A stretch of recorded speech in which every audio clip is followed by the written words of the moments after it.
Blog Talk Radio. Here we go.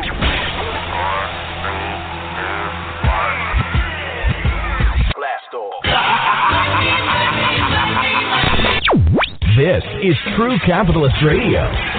True Capitalist Radio. I am your host, the man they call Ghost. The badass of business. Give him capitalism or give him death. That's it. Period. Broadcasting from his Skyline office studios in beautiful downtown Austin, Texas. You sound fruitier than a box of Fruit Loops, for Christ's sake. And now, he'll take it from here. Your host, the prognosticator of prognosticators, the man they call Ghost.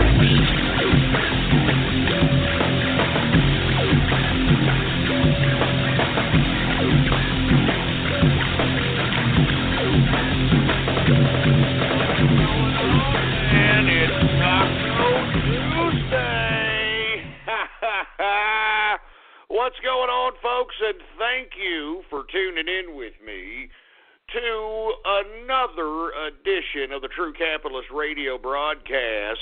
And, of course, I am your host, the man they call Ghost. And once again, folks, I want to thank everybody for tuning in with me. This is episode number 397. Number 397 for all the folks that are keeping track of the True Capitalist Radio broadcast. And before we get into anything else, I'd like for everybody to please spread it around like wildfire and let everybody know that True Capitalist Radio is in effect and in the house, and we are live every Monday through Friday, 4 p.m. Central Standard Time, right here on the official website of the True Capitalist Radio Show. It is blogtalkradio.com/ghost. That's blogtalkradio.com/ghost. And of course, if you haven't already done so, baby, please follow me on Twitter. The Twitter name to follow is PoliticsGhost. All one word, no underscores. PoliticsGhost is the name to follow on Twitter. And of course, if you don't have a Gab, which is the Twitter alternative, I strongly advise everybody to go ahead and do so. The address to put in your address bar is gab.ai. Sign yourself up. I know there's about a couple of 100,000 people waiting list. It won't take that long. They're just trying to make sure that you're not some bot or anything of that nature. They accept every political ideology. So if any of you leftists or any of you commies or hey, we're tolerant over here on the right. You see, I know that the mainstream media wants to sit over here and make us look like we're a bunch of demon-ass Fourth Reich Nazi, whatever they're trying to make us out to be. I don't appreciate it. We're going to talk about that in a minute. But I advise everybody to go out there and join Gab. We need another alternative, another micro-blogging alternative. And even if Gab isn't the alternative, it'll inspire others to create alternatives, which I would hope. I know there's a lot of folks that listen to me that are IT, programmers, so on and so forth. There's a market right there, baby. You know, I mean, if you can get yourself a decent micro-blogging platform that doesn't infringe on the intellectual properties of certain micro-blogging platforms, I think that you could seriously make some money. All right, seriously make some cash. All right, and you want to make it proprietary, of course, folks. You know, you want to make sure that you can actually compete with the Twitters and all these other micro-blogging platforms. But I think micro-blogging is where it's at. I mean, let's be honest. I know there's a lot of people on Facebook. I don't have a Facebook personally, folks. I do not have Facebook. I do lurk Facebook because I think it's hilarious that people are just giving their life away for free. Their intimate moments, their most intimate secrets, their blogs, their internal feelings, their pictures and videos to freaking Mark Zuckerberg. So this asshole can go around and create target demographic-based advertising to these idiots. Anyway, I find it funny, and the reason I find it funny is because what's going on? Wait, hold on. People are saying there's electronic noise in the background. What's going on? My voice is sounding like a freaking. Oh man, the show's glitching. Hello. What's going on here? Oh man. People are. Templeton's getting a little upset now because I'm getting a little concerned Templeton can read my vibes here. What's going on here? Does it sound like is it something going on here with the freaking the show here? It sounds like I'm a freaking robot. Oh man, Jesus Christ! Oy vey! Oy vey! Hey, engineer, what's going on here? Oh my God! All right, look, I'll tell you what we're going to do here. The engineer is going to get to it here. All right. And you assholes on Twitter, I don't appreciate it. This is not funny. Some asshole said my mic is made of tinfoil and is being hacked by a turkey. Shove it up your ass. Look, folks, I'm sorry about this. Of course, it's the holidays. So, look, I'm going to go ahead and take a quick break, and I'm going to try to make this as fast as possible, see if we can rectify the situation here. Let's go ahead and get back. Let's go ahead and do this. Engineer, let's go ahead and go to some freaking. Let's go ahead and throw on the the girl from Ipanema. Go ahead and throw her on. All right, engineer. We'll be right back. We're gonna see if we can deal with this microphone situation, folks. My apologies, man. My apologies for heaven's sake. And people are saying that I'm a robotic ghost, that I'm not the real ghost. That I sound like a robot, for Christ's sake. Oh, that's just great. That's just great. I sound like a robot, for Christ's sake. I'll be right back. I'm not going to let this happen. Put the freaking girl from Ipanema on, engineer. Jesus Christ.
Listening to Ghost on True Capitalist Radio. True Capitalist Radio. All right. Let me go ahead. Are we back here? Can people hear me, for Christ's sake? People are saying that, I was sounding like a robot. I don't know what the hell's going on here. We're trying to mess with the connections going on here. I got the engineer, I don't know what he's doing. He's doing something with all kinds of wires back there. What the hell are you doing all them wires back there, engineer?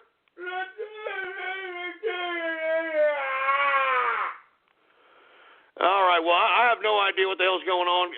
Can we get a mic check to see if I'm, my mic now sounds like a furry being hit by a magnet. Shut up, you stupid Morgan. Can I get a decent mic check here, for Christ's sake? Without having a bunch of troll terrorists and cyber vermin, for Christ's sake? Good God, I think people can hear me now. Okay, I think we're fine now. Whatever you're doing back there with all them wires, engineer, all right?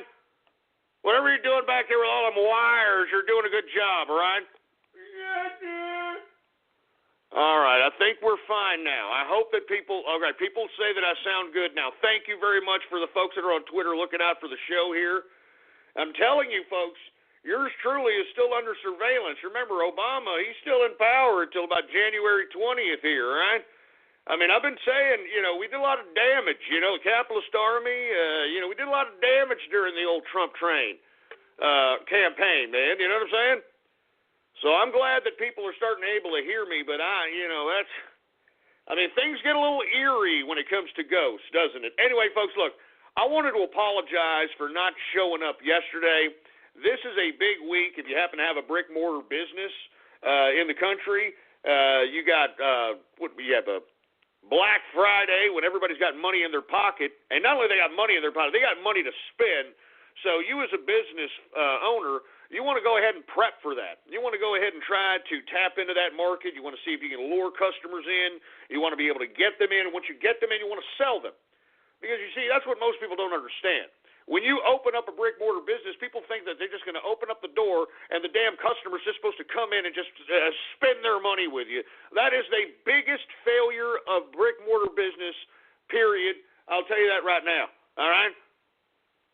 I'll tell you that right damn now.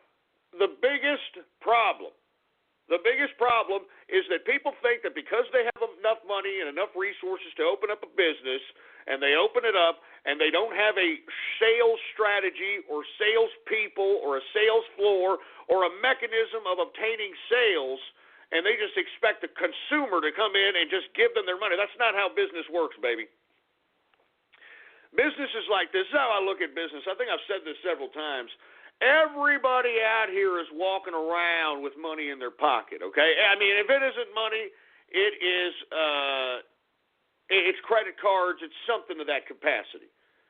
And what you need to do is convince these people to voluntarily give it to you. Now, of course, just because they voluntarily give you their money for a sale or for a service or a product doesn't necessarily mean that it ends there, and that's what most people don't understand. You know, I've always been the one that believes that the best businessmen are those that actually cater to the consumer. That not just every consumer, because you know some consumers you don't even want as your consumer. I mean, you know, problem people, you know, assholes that are that are still sitting here going to try to take back product, try to be unscrupulous with your business, so on and so forth. You don't want those types of customers, all right? All right? What you want is you want the kind of customers that are going to come in on a frequent basis that are your bread and butter. Always remember that. Your regular customers are always going to be your bread and butter, and you want to take care of those folks. You want to make sure that you know them by name. You want to sell them. I mean, that's why hey, good business people know their customers. And you see, that's the biggest failure that I see in brick-mortar businesses today. They think that just because they open up something that the customer's just going to go in there and be like, here you go. It's not how it works. Anyway, I didn't mean to go on that soliloquy about business, but I'm prepping for the business. I was out there on Monday at a couple of different locations, man, popping around, good portions of Texas, to be honest with you. Thought I'd be back here in San Antonio in time. But unfortunately, that's just, unfortunately, that's not the case. You know what I mean? I don't even have enough time to breathe out here. I don't have enough time to breathe anymore. But, it's the holidays, so that means it's that wonderful time of year where everybody's in that kindred spirit to just blow cash for no reason. And me as a capitalist, I'm going to be there saying, hey, you want this? You want that? I mean, come on. That's what that's what capitalists do, man. Making money, that's what I do. Anyway, speaking of making money, let's talk a little bit about these markets since I've been gone here for a day. The Dow Jones Industrials, folks, hit 19,000 points. I mean, come on, man. I mean, let me tell you, I'm going to be honest with you. I have not been playing the markets for the past couple of days. I don't care how much profit we're seeing, or inflated profits, or inflated, I don't even know what you want to call this, but it's a trap, folks, all right? I'm telling you this right now, it's a trap. If I were you, if you were an independent person that wants to save your capital, I mean, I would strongly get the hell out of this market, all right? Now, unless you're holding holdings in your portfolio that are something that you've been holding on to for about 10 plus years, then, don't sell those. I mean, those are your bread and butter, net worth, asset-based, dividend-based type of income. I'm talking about anything that you've bought here in the past year and a half, 2 years, possibly even in the past 4 years. All right? And this is my suggestion. You can go and find your own investor consultant or whatever the hell they call these people now that are just going to go in there and say, well, you know what? I'll put it in our hedge fund. Put it in our mutual fund. Get out of the stock market, folks. I'm telling you this right now. It's a trap. It's a damn trap. And moreover, folks, what comes up must come down. And I'm telling you, I've been around the stock market for a long time. There is no basis for this. There is no basis for these types of index averages at this point in time. There's no profitability. There's no growth. There's no nothing. There's nothing. And you see, fourth quarter earnings haven't even come out yet, all right? When the fourth quarter comes out and they show how dismal this goddamn economy was, this damn thing's going to take a header like you ain't never seen. So if you're buying anything at this point in time in the stock market, you're nuts, all right?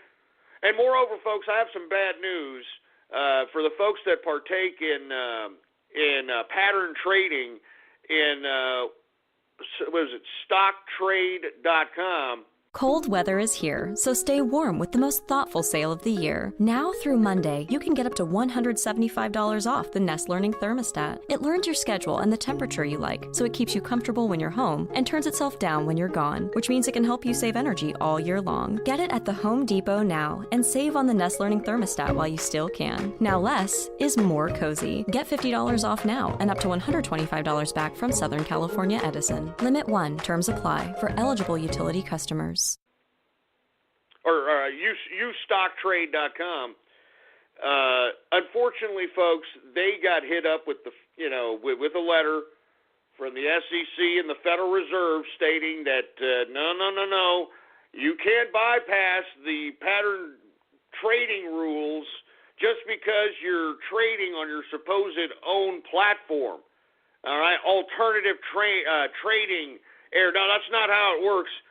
And unfortunately,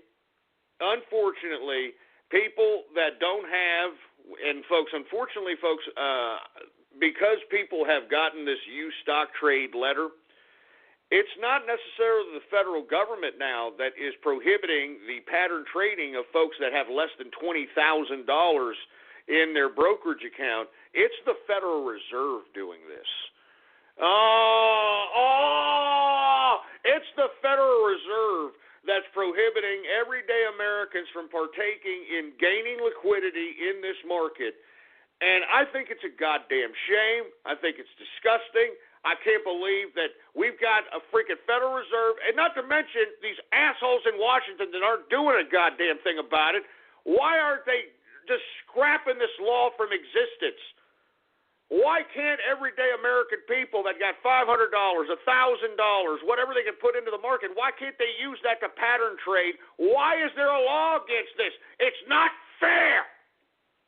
And look, I day trade all the time. I don't have this problem. I'm thinking about folks that are out here that follow me on Twitter, that listen to this broadcast, that realize that, hey, you know what, Ghost, he's right. Look at this. I mean, the stock market, it goes up and down like, one minute you can be holding a stock, and then, the next minute it goes up $1.50, and it's like, oh, my God, I'm making serious money. The only way you can do that, folks, legally, I'm telling you, in America, legally, to pattern or day trade, meaning making more than, I believe it's 3 or 4 trades in a 5-day business day cycle. In a 5 business day cycle, no more than 4 trades. I mean, that's what you are legally binded to now at this point in time. And if you trade any more than that, from what I understand, your account gets frozen. You got to go talk to the brokerage account or something of that capacity. Unbelievable. Unfreaking believable, for Christ's sake, man. All right? I'm not joking around. Anyway, folks, over 19,000 Dow Jones Industrial. I don't believe in this whatsoever. This is a false market. I've seen these before. You know what happened the last time I saw one like this? The dot-com boom, man. The dot-com boom, and let me tell you, it took a lot of people out. It took a lot of people out. And you know who it took out? It took out these idiots, these young kids at the time that were making they got $50 million out of nowhere because, they put out some crappy IPO and the NASDAQ and were able to get a couple of hundred idiot investors to come in and hold the stock and so on and so forth. Anyway, when the whole damn dot-com bubble collapsed, everybody, these young pricks that were instant millionaires, investors, all kinds of people lost lots of money, man. Lots and lots of money. Unbelievable. Now, somebody's asking me on Twitter, can Europeans day trade? I understand on eToro,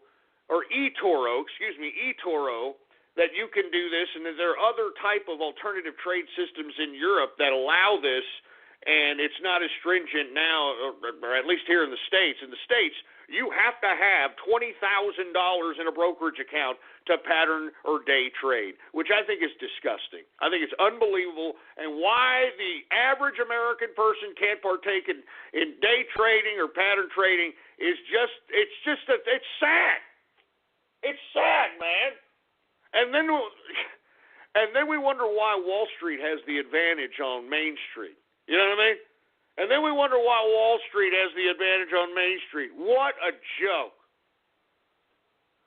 And that's why we need to tweet at Trump. I encourage all you capitalists, all you working folks that know you've seen me. You've seen me tweet in the mornings. You've heard me talk about these stocks. I mean, these stocks are very volatile.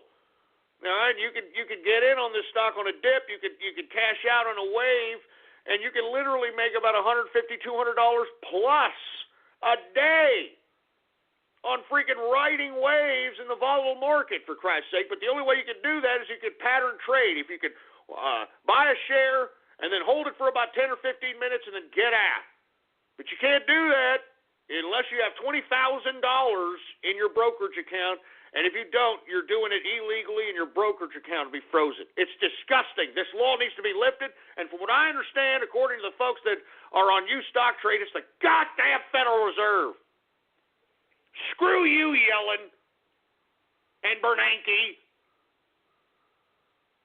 Jesus Christ, I think that's a tragedy, man. I'm telling you this right now. Anyway, let's get to the markets, all right?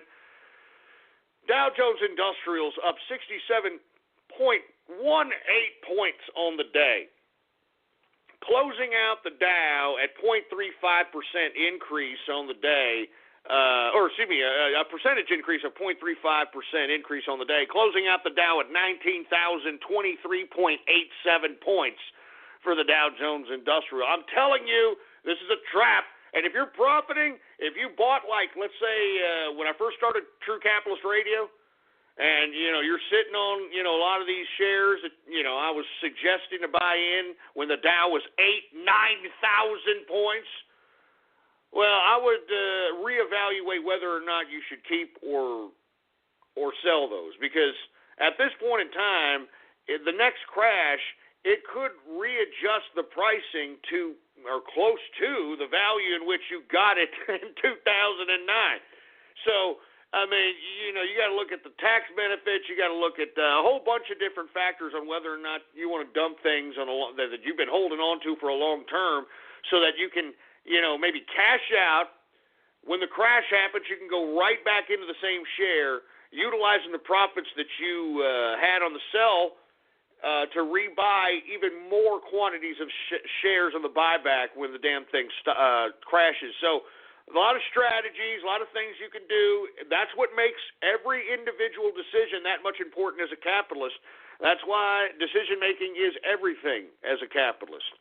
All right? I mean, not only do you have to understand how to make a decision, understand how to logicize and rationalize and be able to navigate what the best decision is, but whether it's right or wrong, you have to live with it, and even if it's wrong, you got to be able to deal with it, and that's what that term means, deal with it. Deal with it, whether it means fix it, whether it means eat it, whatever it means, deal with it and shut up and move on. And that's what most capitalists don't understand. People think that capitalism is easy. Hey, if it was easy, the morons that are over here getting paid $15 an hour by George Soros to protest Donald Trump's democratically elected presidency, these idiots would be doing this, all right?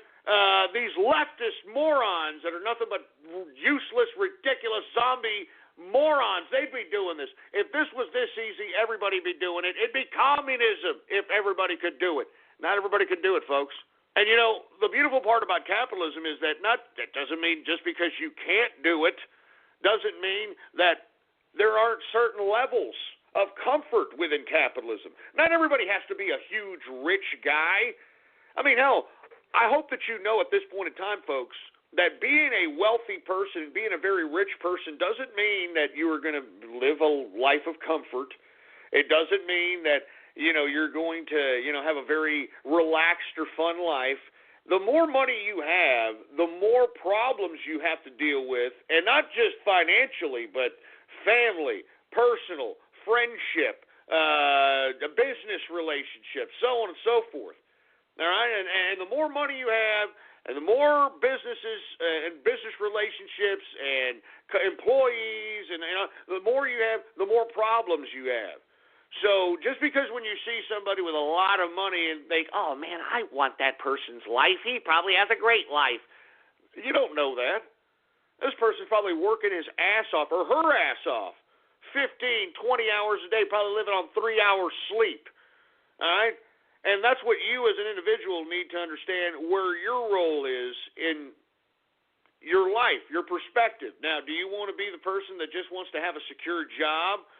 You want to be able to, suffice your means as it relates to what you like. You don't necessarily need a huge house. You don't necessarily need the badass car. You don't need all these materialistic widgets.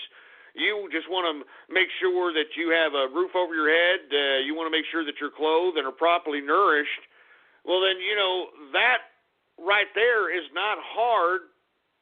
That's not a hard goal to meet. That's not a hard goal to reach. And once you reach that goal, that's when you can step your game up, you know, raise the bar a little bit. And you see, this is what I'm talking about for you folks that are out there that are saying, I can't do it. I don't think I can do it. All you've got to do is suffice your own means. And once you're sufficing your own means, you're clothing yourself, housing yourself, feeding yourself, and then you've got a little bit more money left over thereafter, well, then you're already ahead of the game. All right? And then what you need to do is readjust your perspective. What is it that makes you happy? What is it that's going to keep you awake and keep you going and keep you working, even when you don't want to work? Because, folks, I'm telling you, especially if you're your own independent business person, I mean, you have the freedom to be like, you know what, I don't want to go to work today. I'm not doing nothing today. Yeah, you keep doing that, you ain't going to get no money today. And you see, you have to keep yourself inspired. And the way you keep yourself inspired is by carving the life out that you want. And that's really what capitalism is about. It's not about wealth. It's not about fancy cars. It's not about, bling bling. It's about whatever your life is. All right? Whatever your life is, that's exactly what you should attain. You know, if you just want your own independence, if you just want your own apartment, if you just want your own car, if you just want your own possessions, achieve that. Do what it takes to achieve that. Understand how to get that, how to obtain that. And then once you've achieved that goal, which is just, very minimal, very attainable, and very appeasing goals to yourself, that's when you can raise your game. That's when you can start realizing, hey, I want more things. I want to do this. I want to do that. And that's when you start creating who you are. That's when you start realizing that, hey, look, you know what's more important to me? I like nice cars, so I'm going to spend my money on nice cars. Or you know what? I like jewelry, so I'm going to spend my money on jewelry. Or you know what? I like nice clothes. I mean, you make these decisions, and you need to realize that you make them, and you got to live with them. Some people don't even like possessions. Some people just like, spending their money on going out on ridiculous trips, which I think is ridiculous. Going out, trips to freaking Europe and, all this other crap, which I think is, I'm sorry, I think that taking trips is ridiculous. Now, unless, of course, you've got so much money that you're either traveling first class or Learjetting it, okay, or that, you have to have one of those. And then when you get there, you've got to the point where you're not even really exerting yourself. Because you see, what I've noticed that most people do, and I've lived in Austin, Texas. I'm seeing it here in San Antonio. It's a very big tourist town out here in San Antonio. What I'm finding is when people are on vacation, these people aren't enjoying themselves. You know what I mean? These people are not enjoying themselves, for Christ's sake, man. I mean, these people are like pushing themselves to the limit so that they can see every goddamn sight that's on the itinerary. Oh, we got to keep going, Billy. Come on, we got to go see the world's biggest hairball. You know, we got to keep going, Billy. Look, we got to go. I mean, it's stupid. I mean, why are you blowing your money? You know, all kinds of flights and hotels and all this other crap when literally it's not a vacation. It's not a vacation. A vacation is where you go someplace and you do what the hell you want to do. Not obliged some ridiculous itinerary, for Christ's sake. Hey, even if you go to some joint and you don't even want to leave the hotel, who cares? All right? You like open up the window, you see the view. I mean, you're somewhere else, all right? I mean, that's the point of having a vacation. It's the point of taking a break. You know what I mean? So anyway, I didn't mean to go off on that diatribe about it, but you're literally burning your money there. And if you're going to burn your money, have a bitchin' time about it, man. Don't plan an itinerary, all right? I mean, if you're a couple and you've got like one or two kids, man, dump the kids off somewhere. Go have yourself a freaking decent time. I mean, seriously, man. These brats don't need to go to freaking Disney World, okay? They don't. They do not need this stupid, superficial coddling anymore. And I'm not talking about you single mothers. I mean, if you're a single mother, hey, calm your ass down. If you're a single father, too, calm your ass down, all right? You can take care of them children. But, hey, if you're a couple, I mean, obviously, if you're a couple in today's day and age, you obviously both have mothers and fathers or at least loving parents that made you want to, you know, believe in the relationship idea. I mean, you know, get somebody to dump off the kids for a weekend, for heaven's sake, all right? Who cares about these little brats, all right? They'll be fine, all right? They'll be fine. As a matter of fact, they'll love that you're gone. They'll be up all night. You know, they throw some pizza down these kids' throats, for Christ's sake. Well, maybe that's a bad word now with those Podesta emails and crap. Man, I can never, I don't want to talk about pizza. Give them, I can't even say a word. I was going to say, how about a spaghetti and meatball? You can't even say that anymore. You can't say crap. Thanks a lot, you democratic satanic pedophiles. Anyway, look, all I'm saying is enjoy your life and make sure it's a vacation from your problems. I mean, that's what you need, folks, all right? Don't freaking put an itinerary of crap. Don't take your brat kids to these stupid amusement parks anymore. It's not even, why? Why? I mean, say why? What for? You're blowing your money. You're making yourself even more tired. You're aging yourself when you're supposed to be on vacation. Let's be honest. You're freaking aging yourself while you're on vacation because you want to make sure these little brats have a good time. They have a good time all the time. They're brats. You understand? They're brats. You can do anything. You can take them to a stupid miniature golf course, all right? They'll love it. They'll care. They're stupid. They're brats. Why do you think they get so appeased by a freaking video game? They're brats. Anyway, folks, I'm just saying, live life, man. I don't think there's enough people living life, and I think that's the element and the essence of capitalism, is the freedom to live life. And look, don't be wrong. I understand capitalism is hard. It's hard to think of all kinds of streams of income and to be on top of taxes and be on top of this and on that. But, folks, the bottom line is that is going to carve out the reason that you like to live. And whatever that is. I mean, some people don't like to go on trips. Some people like to stay home. Some people like, who knows? Who cares? That's the beautiful part about America. That's the beautiful part about the new America that's about to be ushered in by Donald Trump. It doesn't matter. You carve out your own destiny. You are in charge of your life. And let me tell you, when this man is sworn in as president, that's when your new life begins. I guarantee it. Get yourself a job and not blow your capital on nonsense. If you're going to blow your capital, make sure that you know that when you're no longer got it, all right, when you're poor, because that'll happen again, all right, if you're not necessarily somebody who is fiscally responsible, you will be poor again. And when I mean poor, like you ain't got no food and you ain't got no money in your pocket poor. You understand? But make sure when you're in those times in life when, bad times stricken you, that you can look back and be like, you know what, I did have a good time. Yeah, had a great time. That's what helped me wake up every morning.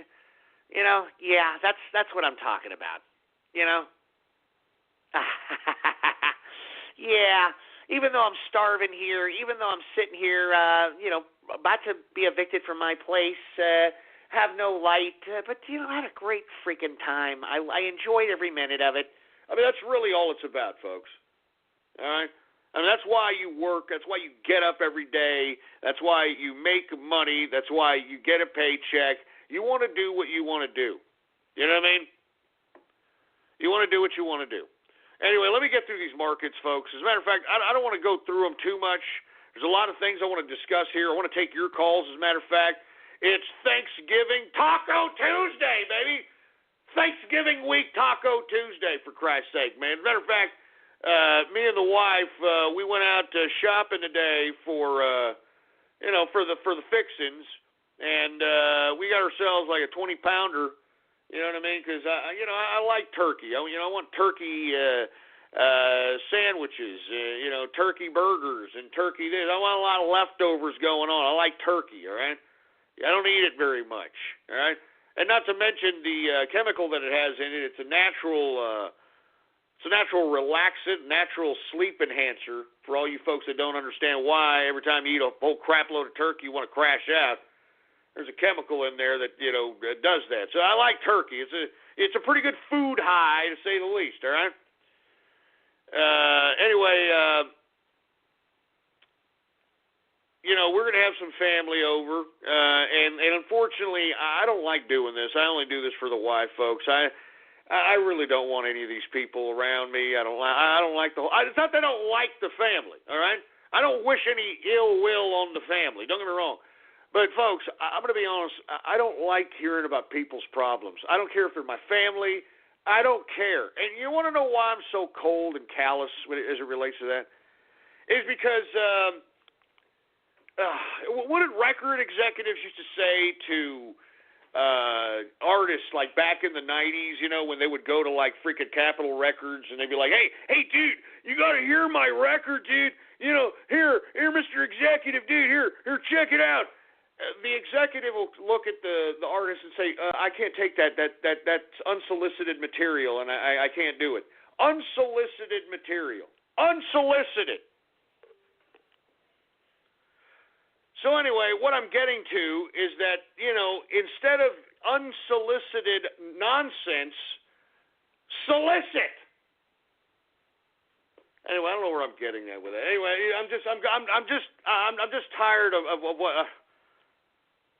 I'm ready for a new America, folks. I'm sorry. And not to mention, I'm going off on like literally 2 hours sleep. All right? Literally like 2 hours sleep, folks. I haven't had enough time to breathe. All right? I mean, I've got brick mortar businesses that I'm trying to set up for freaking Black Friday, a small business Saturday. And believe it or not, I got this family coming in going on. Oh, yeah, I was talking about problems. My apologies. I don't want to hear your problems like from you. Okay? Like, I don't want you to tell me about your effing problem. I don't care. If you tell me about your problems, I won't care about it. I'll be like, oh, okay, great. Yeah, it's unsolicited. I don't really give a shit about it. Excuse my French. I'm sorry.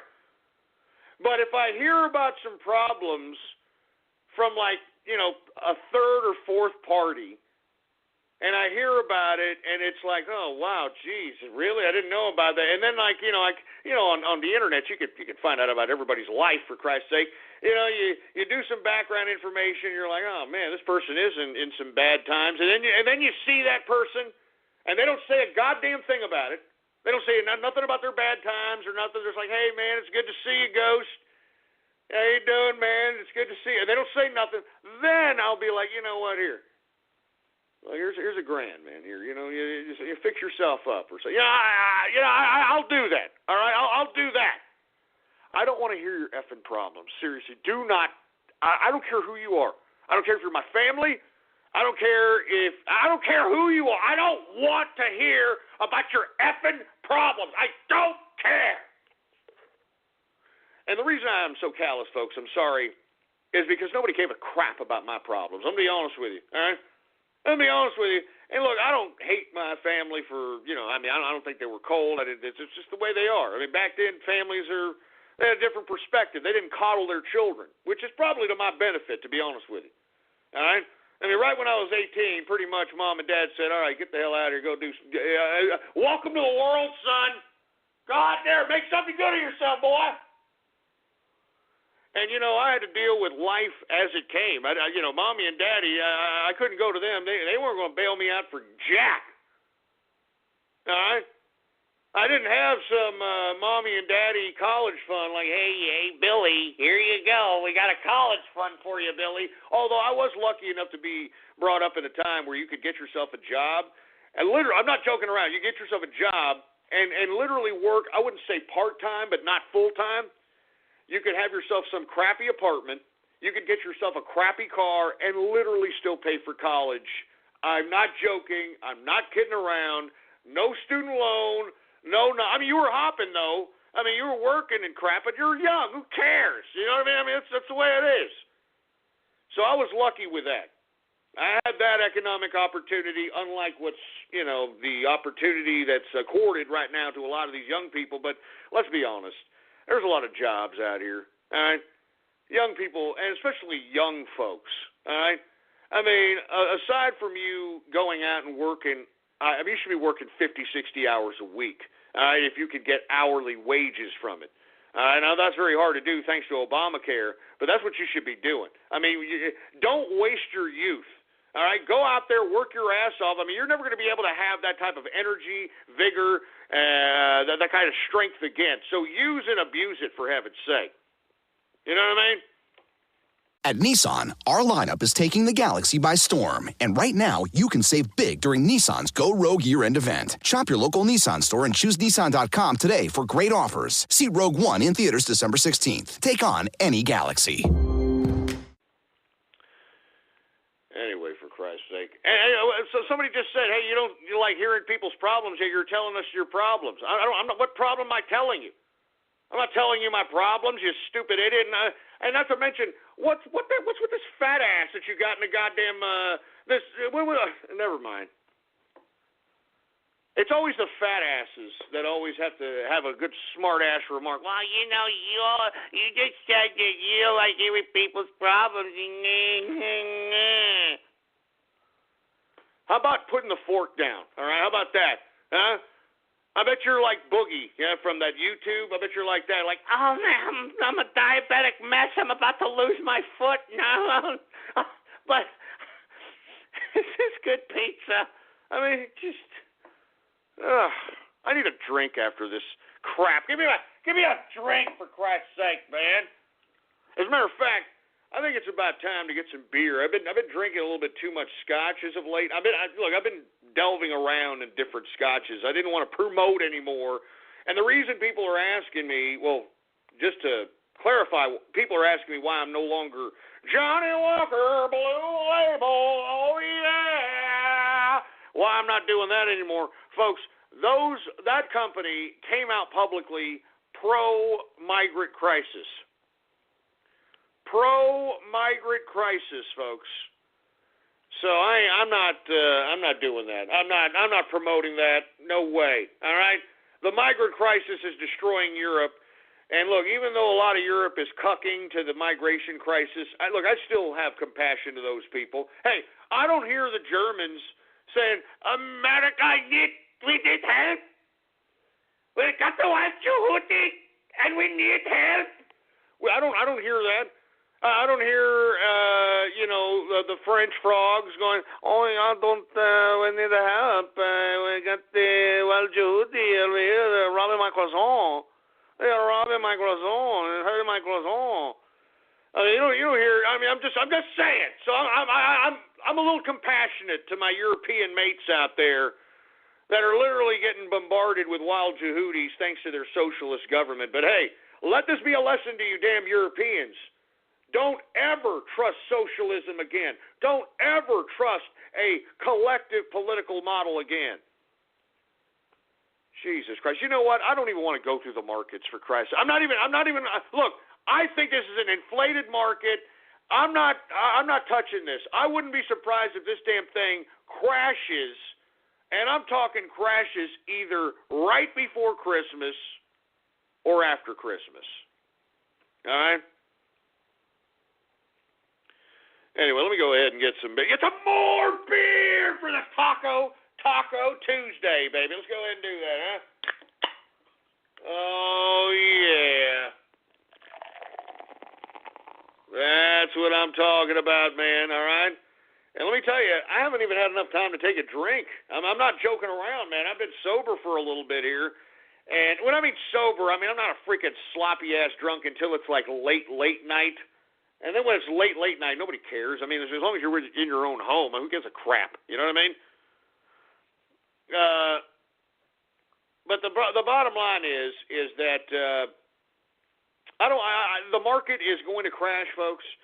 I'm the only positions that I'm holding at this point in time are positions that I've been holding for 10+ years. Everything after that, I'm sitting on cash, baby. I mean, look at how valuable the petrodollar is in the international community at this time. I mean, cash is king. Didn't I say that throughout the whole goddamn time I've been back? Didn't I say that in March, April of this year? I said cash will be king. And I'm telling you, when the goddamn market crashes, I'm going to be going in, baby. And listen, I know people are going to say, "How that's horrible, Ghost. Why would you want the stock market to crash? People would lose their livelihoods. People would lose their 401ks and their retirements." Hey, I'm telling them to get it out now. I'm telling them, get it out. Get it out. All right? Have everything in cash, baby. Have everything in cash. And not to mention, gold and silver have gone down so much. I mean, I would start buying jewelry again if I were folks. If you got a little bit of spare money, got a little bit of spare cash, why don't you go buy some nice jewelry, gold, I mean, forget diamonds. Diamonds are inherently worthless, all right, unless, you're buying them for some hot tamale bimbo that is way out of your league, but, you want a piece, so, you get a shiny rock to, make her pretty much have to, but gold, silver, jewelry, you know what I'm talking about? I mean, these are decent investments at this point in time, man. All right? I mean, right now, and when a crash happens, everybody goes and reverts back to gold and silver as safe havens against any kind of market uncertainty. And let me tell you, when it crashes, there's going to be a lot of market uncertainty out here. All right? A lot of market uncertainty. Anyway, look, I'm done with the markets. I mean, we got the S&P at 2,202.94 points. We got the NASDAQ. It's at 5,386.35 points. All right, let's get to the freaking. I'll get to the basic commodities, energy, and the metals, and then we'll move on, folks. Because I want to talk a little bit about some Trump news out here. We got the mainstream media trying to slander this man. I mean, just outright lie once again, trying to slander this man. I really don't appreciate it. And we're going to get to the bottom of some things out here. And another thing I don't appreciate is how easy people that were supposedly on the Trump train, all right, they get these stupid mainstream media reports and they believe them hook, line, and sinker like a bunch of leftist morons. I mean, I got countless tweets from people, "Oh, my God, look, Donald Trump's not going to pursue Clinton's. Oh, he got cocked. Oh, look at Donald Trump. Look at what he's doing now. Oh, God, it's like he's getting cocked." You people are stupid, man. Anyway, let me get to the energy here, all right, because weird day in energy, to say the least, all right? Weird day in energy because energy prices have gone up. Why? I have no idea. I guess OPEC is probably taking their heads out of their damn clogged-up camel-riding poopers and realize that, no, it's about money. No, that's not about turbine anymore. It's about money. So we shall see what happens. Let's get to WTI sweet crude. Right now, right now, the international markets got it down today, 34 cents. Percentage decrease of 0.70% for WTI. Closing out WTI at $47.90. Now, last Friday, we saw this damn price at about $43, $44.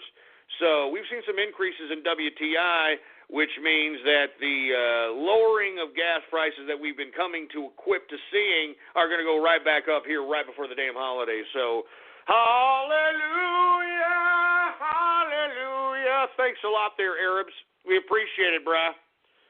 Anyway, we got the Brent crude. Also, it's up today, 21 cents. A percentage increase of 0.43%, closing out Brent crude at $49.11 per barrel of Brent crude oil. I'm telling you, folks, we're going to continue to see increases as the holidays go by, so take advantage. Take advantage. Gasoline up 0.33%. Natural gas down modestly today, 0.34% decrease for natural gas. Heating oil modestly up today, 0.03% for heating oil. Let's get to the metals, shall we? The metals! Let's get to the goddamn metals! Gold, folks, is up very modestly today. It is up $2.20. A percentage increase of 0.18% increase on the day. Closing out gold at $1,212 even per troy ounce of gold. I mean, good God! Man, it makes me want to go out and buy some bling or something, man. Some pretty cheap gold prices there, baby.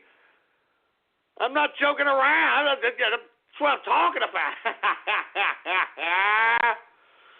Oh my God, I'm serious, man. I'm considering getting some bling out here. And let's get to silver, shall we? Silver, it is up today 11 cents, a percentage increase of 0.66%.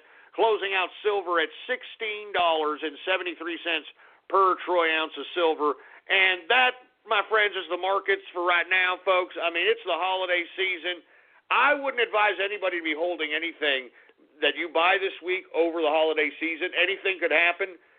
God forbid there's some goddamn terrorist attack that happens over the holiday season. Can you imagine the freaking stock market collapse? I mean, this market is so inflated, I caution everybody. Mark my words, I caution everybody about this market. It is too inflated. It's a trap. I don't believe it. I've seen this before. I'm warning everybody. I'm warning everybody right now. This is a trap. Do not fall for it. And if you're buying stocks at these high rates and holding them, you are insane. You got more money than sense, and I hope that you have it. I hope that you really do have more money than sense, because you're going to come to a hardcore realization very, very fast. And let me tell you, all you have to do is look at those shipping stocks last week, how unbelievably erratic they were, and that should go to show you what exactly we're dealing with in this market today. So once again, it's a trap. Do not fall for it.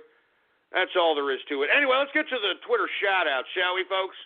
And for you folks that are unaware, if you want a Twitter shout-out live right here on the broadcast, all you got to do is retweet the first tweet on my Twitter account, folks. And the Twitter account is Politics Ghost. And the tweet to retweet is True Capitalist Radio Live. True Capitalist Radio Live is the tweet to retweet. And we'll go ahead and get to some freaking Twitter shout-outs. Do we have any Twitter shout-outs, by the way, any engineer? All right. Well, let's go ahead and get to some Twitter shout-outs right now. All right. Who else do we got here? We got Ghost Kruger. Oh, that's great. Czech Capitalist in the house. King Undead in the place. What's going on?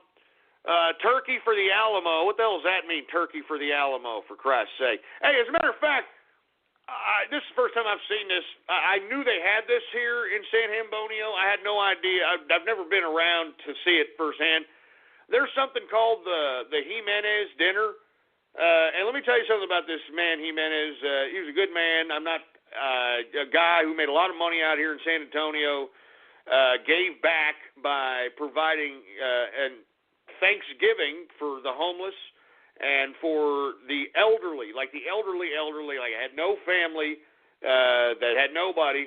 He would host this very, very hospitable Thanksgiving event. Folks, you know what this freaking dumbass city in San Antonio has done to this very, very well-meaning charitable event? it's open season for any fat ass that wants to go and have some free freaking turkey and dance freaking Kahunto or whatever. I'm not joking. Look it up. San Hambonio Jimenez dinner, man. I mean, take a look at old B-roll footage. You know, I was up last night, and I couldn't believe this. I'm not joking around. I mean, I knew this existed, but, man, I'm looking at the damn news, and I'm looking at all the hype, and I'm looking at old B-roll footage of the Jimenez dinner. I mean, these are literally idiot kids, or excuse me, not idiot kids, but idiot people bringing their, like, 8 kids, you know, to get a free freaking Jimenez, they get turkey, I'm not joking around, it's free. And, you know, Jimenez, unfortunately, he died a long time ago, and like anybody else, I mean, you know, Jimenez didn't really properly train his family how to do, I don't know, maybe I shouldn't say that. But anyway, the Jimenez people couldn't continue the Jimenez dinner by their own for-profit type of charity. So what did the city of San Antonio do? And let me tell you, I am shocked how much money the city makes and how poor this city is. I mean, this city makes a lot of money, and I'm looking at the poverty in San Hambonio. What a joke. I mean, Julian Castro, you should be ashamed of yourself, you asshole, for, you know, literally being the mayor of the city. And look, you couldn't get any more of a gentrified city, all right? I mean, literally, there are great parts of town, literally like fabulous. I'm talking like freaking, you know, Austin-esque, badass, high-end, high-median income parts of town in San Antonio, and there's probably like maybe a little more than a handful of them. Everywhere else is an utter crap hole. Everywhere else is like a real-life outdoor Walmart.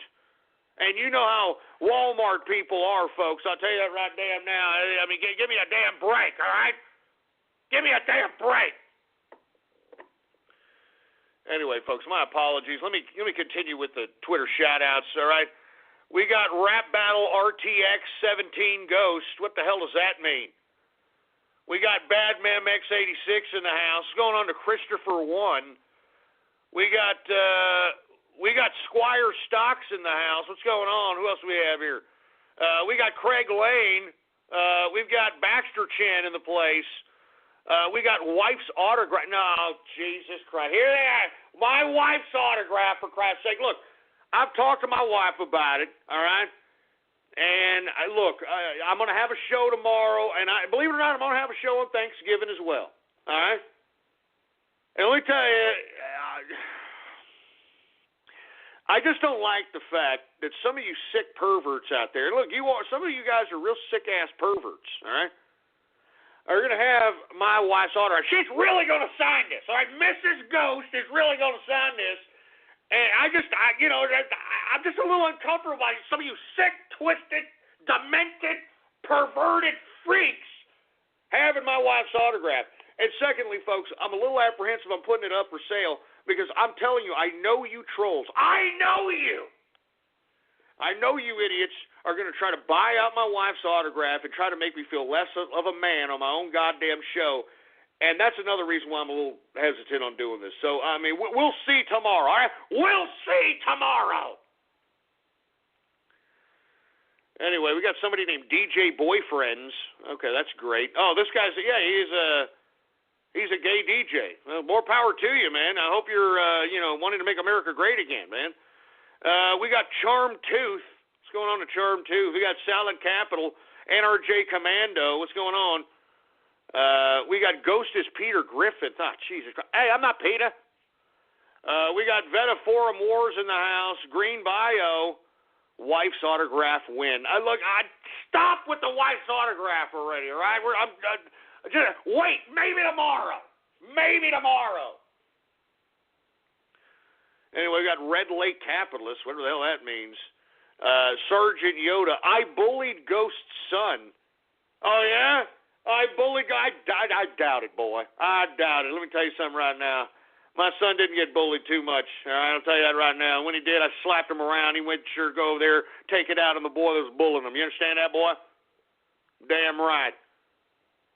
I ran a tight ship around my house. I'm telling you, I used to make my kids walk like 10 miles to school barefoot in the snow, man. I'm not joking around. All right? Jesus Christ. Anyway, we got Jimmy Capitalism. What's going on, Jimmy Capitalist? We got Norwegian Capitalist in the house. What's going on? Who else we have here? We got No Show Ghost. Shut up, you idiots. I mean, don't you understand? I mean, I got freaking all kinds of things going on. And then I've got to allocate 3 hours to this show, for Christ's sake. I mean, I don't have enough time to breathe, for Christ's sake. I don't have enough time to breathe. Anyway, we got Scarlet Moon. Now, yeah, one of the many people that were asking for my wife's autograph. Jesus Christ, you guys are sick, man. I'm serious. You guys are sick, twisted pricks. I can tell you that right now. We got Jay Slot in the house. Seedy Weedy's in the place.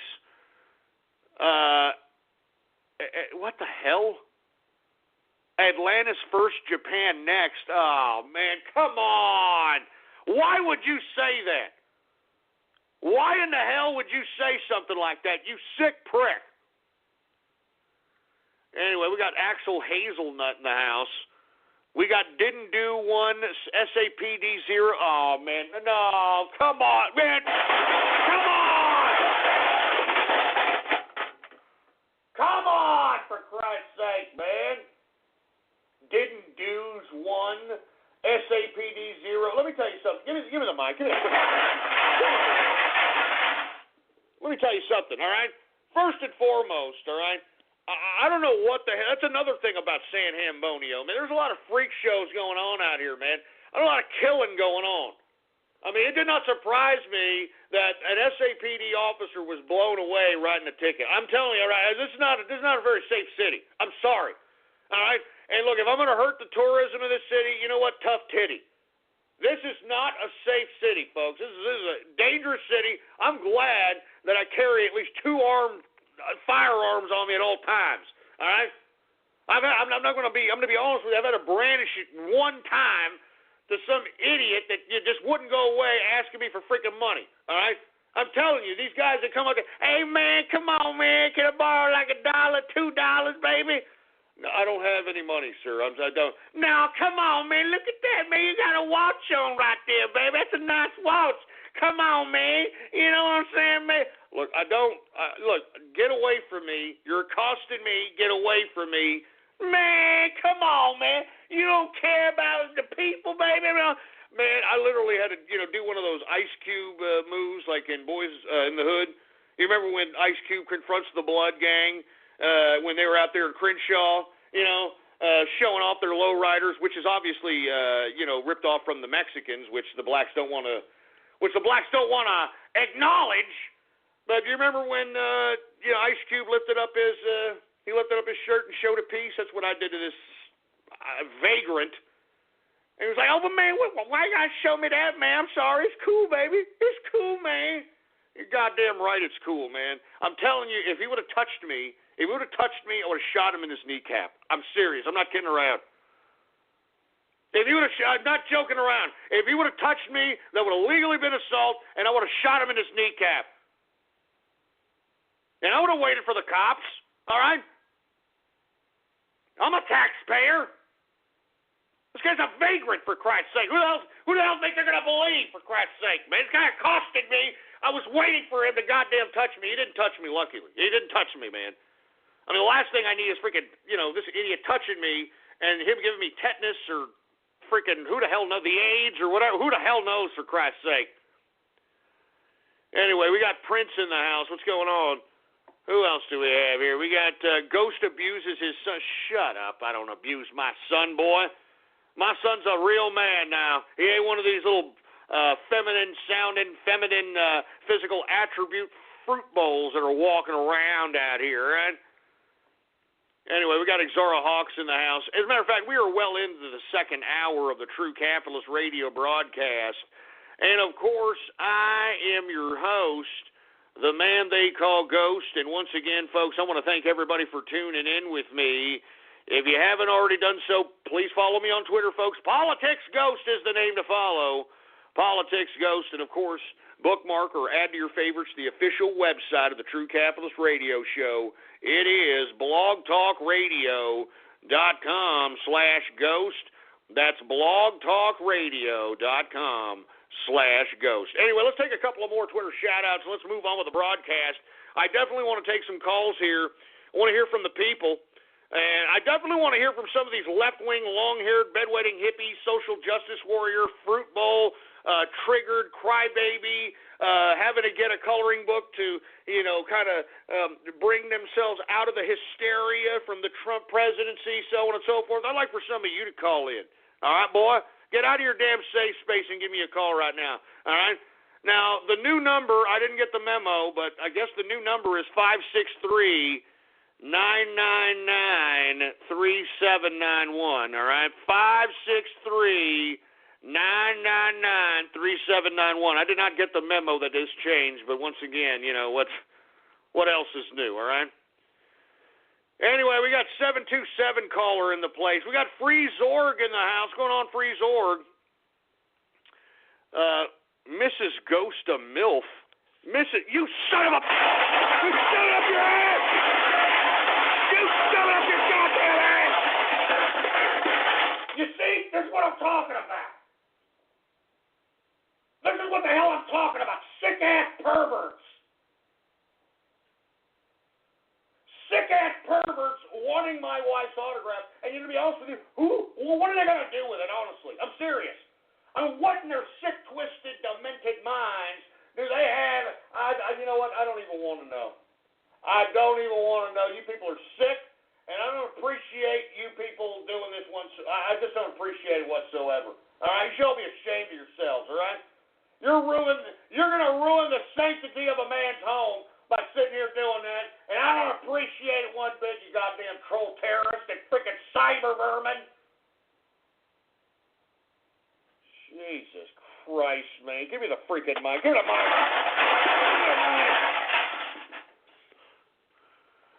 I'm telling you, man. Do you see this? You see? That's why I don't want to sell my wife's autograph. Aside from you trolls trying to demoralize me by trying to buy more than my autograph, this is what you people are doing. See this, you sick, twisted pricks? You're sick.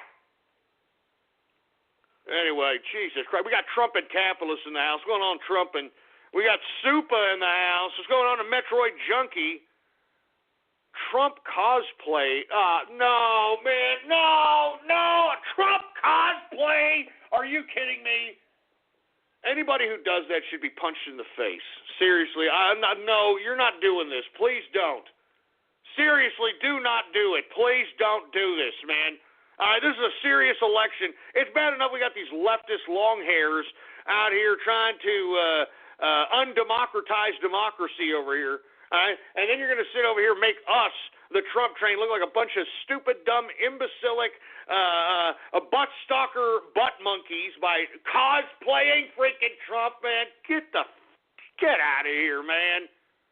Cold weather is here, so stay warm with the most thoughtful sale of the year. Now through Monday, you can get up to $175 off the Nest Learning Thermostat. It learns your schedule and the temperature you like, so it keeps you comfortable when you're home and turns itself down when you're gone, which means it can help you save energy all year long. Get it at the Home Depot now and save on the Nest Learning Thermostat while you still can. Now less is more cozy. Get $50 off now and up to $125 back from Southern California Edison. Limit 1. Terms apply for eligible utility customers.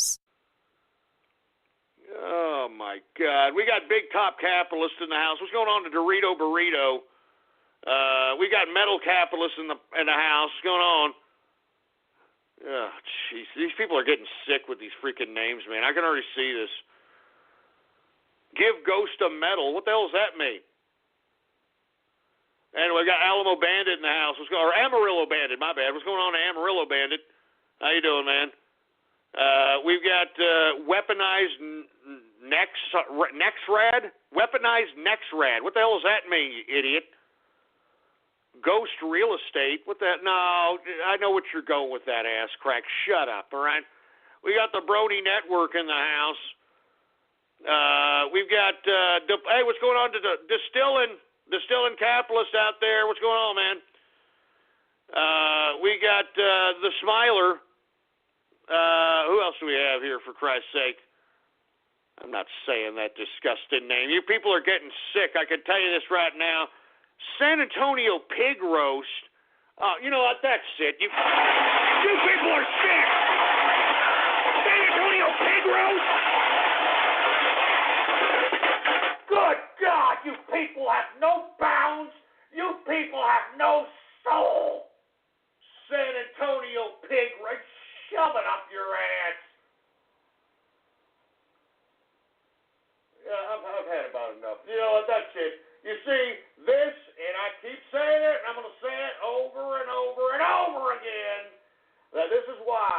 why we cannot have nice things, folks. All right, you can thank those ass cracks. All right. Jesus Christ! Give me a freaking, give me a mind.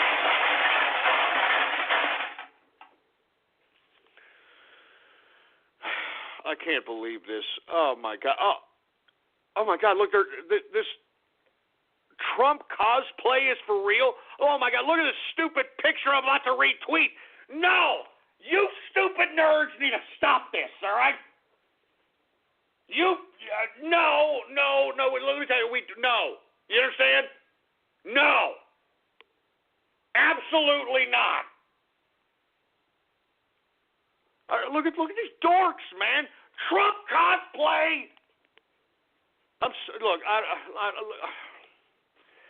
Man, it's Thanksgiving week, man. Can you all stop this crap, please? Please stop this crap.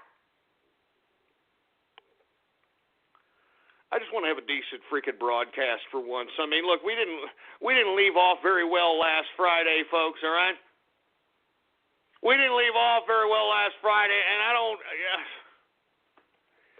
want to go there. All right, I don't want to go back there. All right, that was an ugly place on Friday. If you didn't listen to that broadcast, folks, I don't know if you want to listen to it. All right, but things got ugly. I got a little upset. All right, and I don't want to go back there. But you idiots. You keep pushing my goddamn buttons, I'll go back there, boy. You understand that? I'll go back there, and you don't want that, baby. I tell you, you don't want none of that, baby.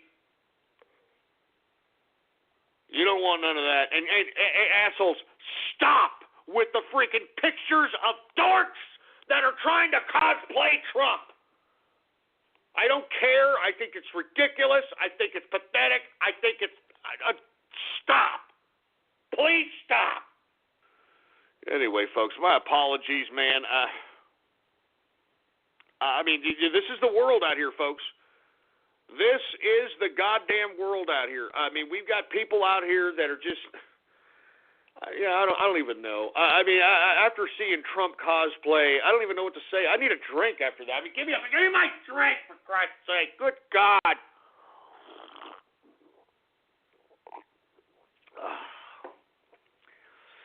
Yeah, pretty decent beer there.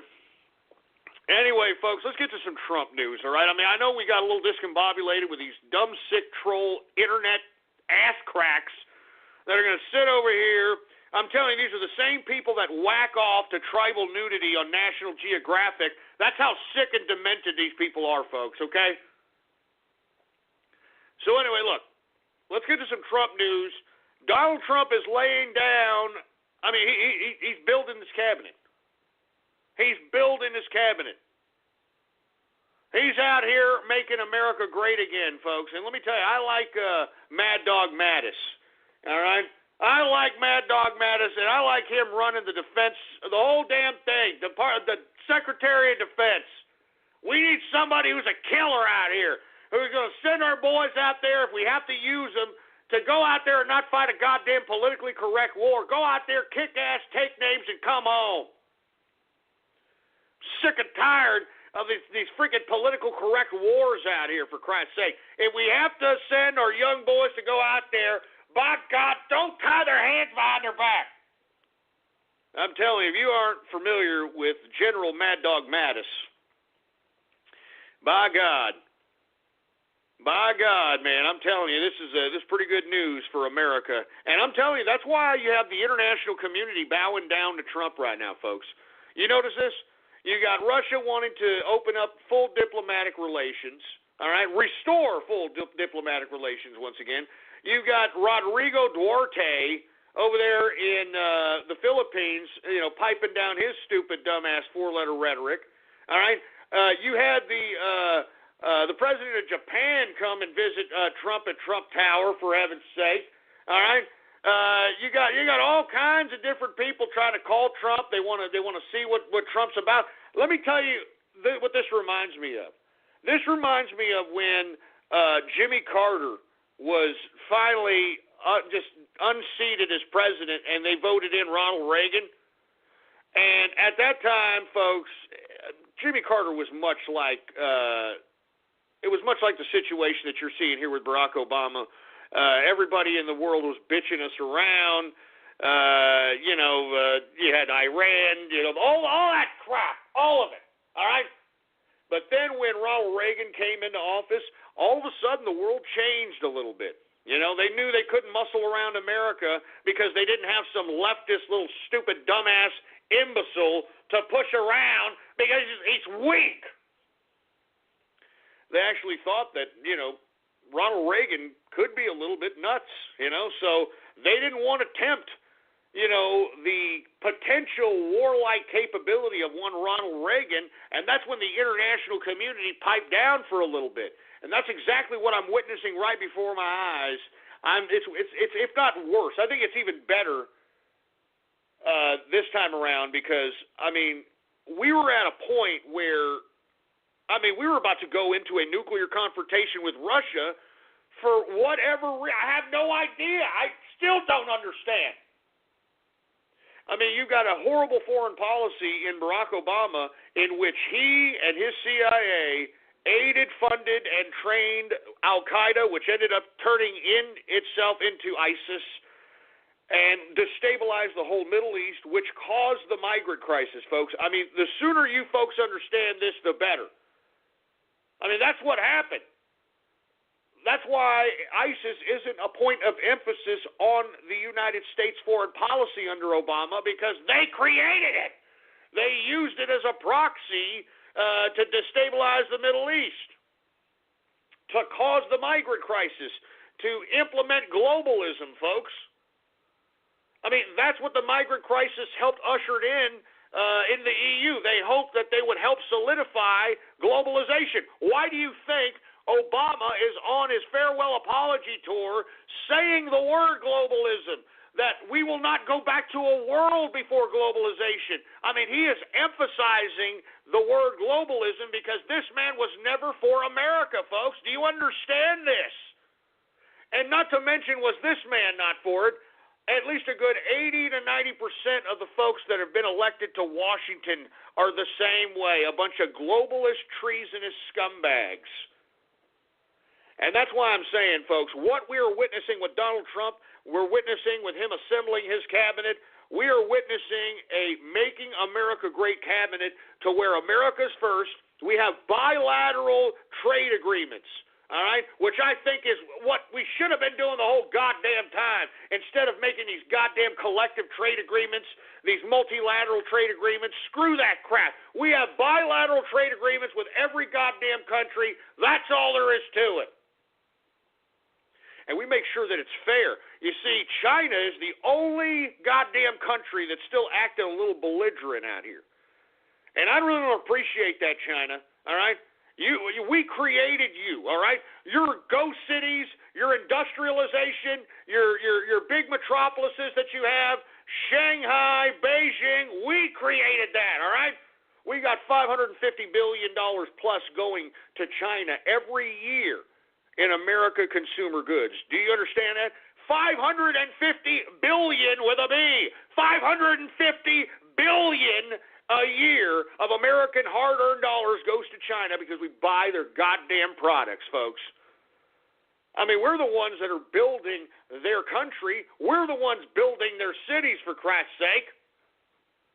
And that's why they're getting a little belligerent, because they know their gravy train is about to run out. And they now know, they realize that they're going to have to play some economic games that is pretty much against their little communist authoritarianism that they're trying to reestablish with this dumb idiot that's in power now. So that's why I'm saying, folks, their gravy train is over, and as I stated, Donald Trump is going to utilize Mexico against China. All right? I'm telling you this right now. All Trump needs to do is say, hey, look, China, we can manufacture the same goods in Mexico, and even though Mexico isn't slave laboring their labor force like you are, the money that would be otherwise spent to cargo ship the products from China to the United States will offset any potential losses of any corporations that move their headquarters to Mexico to pay a little bit higher labor, because there wouldn't be no shipping costs, man. You're at the border. You're at the border of Texas, and you just ship that right into America, for heaven's sake, man. Anyway, folks, let me continue, all right? Let me continue.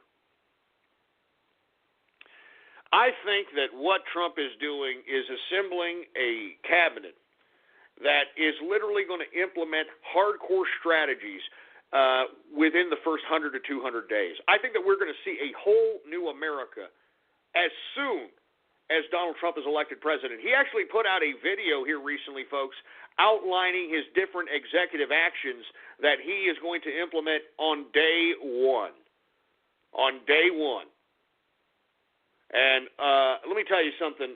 On top of what he outlined there, I love how he has the establishment shaking in their boots, folks. They're all shaking. They're scared crapless, and they know it. All right? They're scared crapless, and they know it. And why are they scared? Because they know that the bureaucrats, these government workers, which now, folks, way outnumber the private sector jobs in this country, he's going to cut them.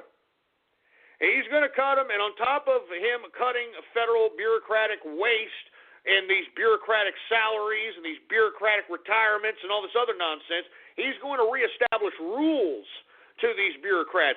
No longer are they going to get, no matter what kind of a job they do, they're going to get an annual raise every year. They're going to get benefits. They're not going to get fired. No. Under a Trump administration, no matter what kind of bureaucratic piece of garbage job you do, you will be reevaluated on a frequent basis. And if your evaluation does not seem suitable for your goddamn salary, then you get the hell out of here. Hey, go to the unemployment line where your dumb bureaucratic paper-pushing ass belongs. You understand that?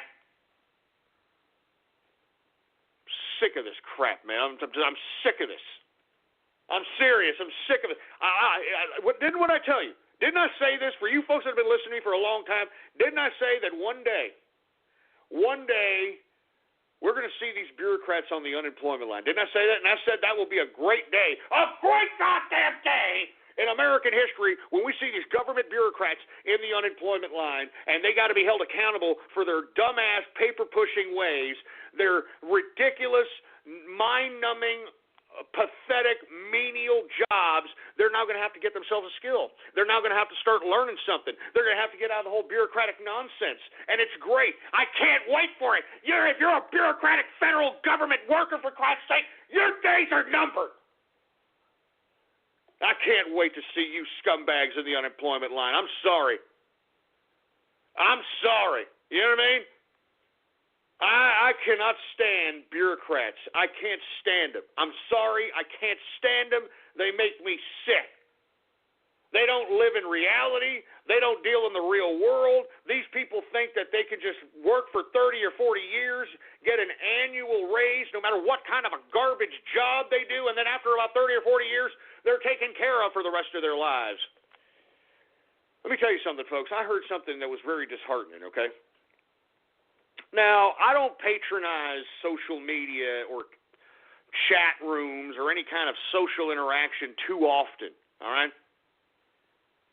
But occasionally I'll go into a voice chat community to see and hear what exactly is being said within these, political chat rooms, which, it's basically a bunch of idiots that gather in there to try to tap into some sort of social pipeline because they're pathetically anal losers in real life. But, folks, I was really shocked, okay? And this is post-Trump election. This was about maybe sometime this weekend, okay? I heard people that were supposed to be Trump supporters, okay? Baby boomers, older folk, all right, having a conversation about certain entitlements with younger people. And they were everybody was a Trump supporter in this little chat circle here. And you know what I heard out of these older Trump supporters? And they were telling a younger Trump supporter this, which I thought, wow. I mean, we aren't even more than a week, a little over a week, and now we're seeing the true colors of who really is the titty sucker, with all due respect, who is the entitlement recipient. I heard these old people who, with all due respect to these old people that, commiserate in these goddamn voice chat rooms, that's all they do. They literally sit there for 10, 15 hours a day. A lot of these people, I don't know whether they're getting Social Security, they're getting retirement, they're getting all kinds of crap, all right? I heard these old people tell these young Trump supporters, and these older folks are supposed to be Trump supporters as well. I heard these old people say, well, you're going to have to keep paying your taxes. I don't know what you're going to do. You're going to have to pay your taxes. I have Social Security, I get Medicaid, I get this, I get this. All I got to tell you is keep paying your taxes. I got a heart transplant, and I think you paying your taxes. I'm not joking. This is the kind of garbage I heard from a variety of different people in this voice chat room. I mean, these were Trump supporters that were, I guess a little older, I guess a little longer in the tooth, and they were talking about entitlements, restructuring Medicaid, restructuring Social Security. I mean, these are big burdens on the United States debt, and of course a lot of younger folks are probably a little concerned about it because they're the ones working and having to pay for Social Security that they're never going to see. They're never going to see it, all right? Now, I could not believe that I heard older Trump supporters sound like some idiot that just hopped out of a Black Lives Matter riot. Do you understand me? I mean, that is the same rhetoric that I hear on the other side and the left. How freaking quick we have turned the tables, folks. How quick we have turned the tables. And let me tell you, I couldn't just sit there and just listen to this. I had to, defend some of these younger Trump supporters. And let me tell you, the younger Trump supporters, you can tell that a lot of these kids, they have intellectual curiosity. They are concerned about their future. They're concerned about what's going on in America. They're concerned about the fiscal responsibility of this country. They're concerned about their prosperity. And, man, to hear these cold, callous, old pieces of crap that should have died years ago, all right, have the audacity to sit here and say to these young people who are just trying to have a conversation about restructuring certain entitlements that are burdensome to the goddamn tax system, you've got these old people acting like Black Lives Matter rioters saying, no, you got to go ahead. You got to keep paying your taxes. All right, I got to keep getting my Social Security. I got to keep getting my Medicaid. I got to keep getting my free health care. So keep paying your taxes. And I'm thinking to myself, and I had to come in here and I had to say, sir, how dare you? How dare you sit here and tell a young person to keep paying their taxes? Aren't you a Trump supporter? Aren't you a Trump supporter? I mean, you sound no different than a Black Lives Matter rioter, sir. You sound no different than the entitlement recipients that you criticize in this chat room. And, of course, these old idiots, they came up and, well, you're not understanding, Ghost. I paid into Social Security, and I'm owed that money. And that's all there is to it. I paid into it, and that's all there is to it. No, you old pieces of garbage. No. You old pieces of crap need to realize something. And let me tell you, I'm no spring chicken either, but I'm not going to sit here. Y'all have dumbed down our young people. Y'all have turned them into pussified versions of themselves. They've turned into feminized fruits. They're ignorant. You've medicated them to the point where they can't even cognitively understand anymore, and then you're going to sit over here and try to pull the wool over their eyes right before you croak, just so that you can have, more days to sit on the internet and be a disgusting gas bag that makes no more contribution to society? Absolutely not, man. Absolutely not. I told this old person, hey, you and I paid into that, boy. I deserve Social Security. I paid into that, boy. I said, hey, you paid into something that has already been pre-obligated by the freaking politicians that you elected when your dumbass was alive, when your dumbass was politically incompetent, when you elected these pieces of trash, all right? You all wanted the Great Society. You all wanted to tax the rich, feed the po, and all this other crap. You stupid, dumb, bedwetting liberal hippies out here. Now Your stupid, dumb Social Security has been pre-obligated. That money's already been spoken for, all right?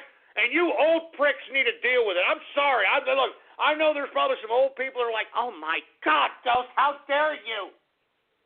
How dare you? Are you kidding me? How dare me? I'm telling the truth. I could not believe I heard this in a freaking a pro-Trump chat room. Old people talking down to young Trumpers, young people that are pro-Trump, saying, now you got to pay your taxes. I don't know what you're going to do. You got to keep paying them. I just had a heart some son of a bitch in a goddamn chat room literally boasting that he got a heart transplant on the government, all right? Because I paid my taxes. That's why I'm entitled to it. I paid my taxes. Oh,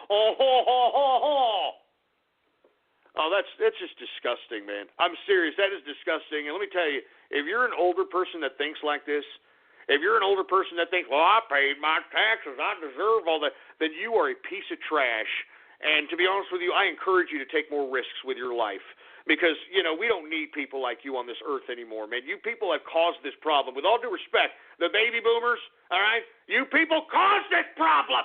You caused all the problems in America. And you have the audacity now to be sitting on your goddamn high horse and talking garbage about, oh, you got to keep paying your tax to the young people? To the young people? These young people aren't going to see one red cent of that goddamn Social Security. And why do they have to pay for it? So what? Your dumb ass, all right, can get a heart transplant on the goddamn government so you can, stay on a goddamn voice chat room, all right? So people can hear you mutter out dumbass, incoherent jargon for a goddamn 15-hour day period, for Christ's sake? I mean, it's ridiculous. This is utterly ridiculous. I'm telling you, if you're one of these old people that think like that bastard that I just discussed, then you are part of the problem, sir. I don't care if you are pro-Trump. You are part of the problem, ma'am. You people caused this problem, and a certain level of humility would come into play at this point in time if you had a goddamn soul. A certain level of humility to understand that, hey, you know what, Ghost is right, Ghost is right. I had a lot of good times. I mean, Ghost is right. I mean, I had the 60s. I went to Woodstock, had a mud pit orgy. Then there was the disco era when, the bell-bottoms, and we were culturally insensitive by having white people put on afros and doing a little dance and making a little love, and the cocaine thing. And, oh, my God, the 80s. Oh, my God, yeah, I remember the 80s, and everything was so great, and yeah.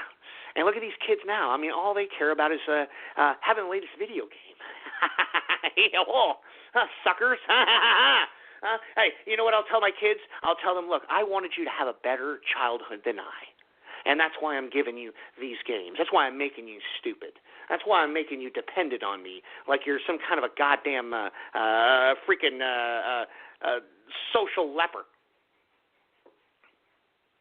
Jesus Christ. I'm sick. I'm sorry.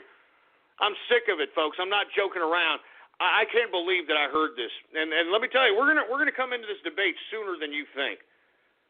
Because, man, if these pro-Trump older people are thinking like this, like, well, you got to keep paying your taxes, and they're going to rub it in the face of the young people, well, then maybe, we need to reevaluate, we need to reevaluate everything as it relates to the medical industry, because I don't feel that we should be keeping people like this man that I was debating on a freaking chat room alive. I'm sorry. This guy admitted he was boasting about getting a free heart transplant on courtesy of the American dollar, all right?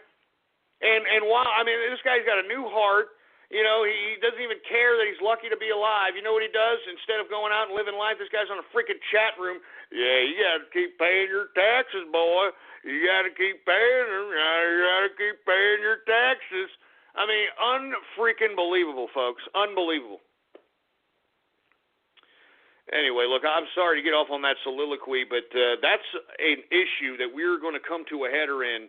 I give it 6 months into the Trump presidency. Because let me tell you something right now, man. I think it's highly unfair that the young people have to pay anything in Social Security when these old dumb people know that they're not going to see one red cent. And by the time that the problem happens, when these young people realize they've been had, these old people are dead and gone.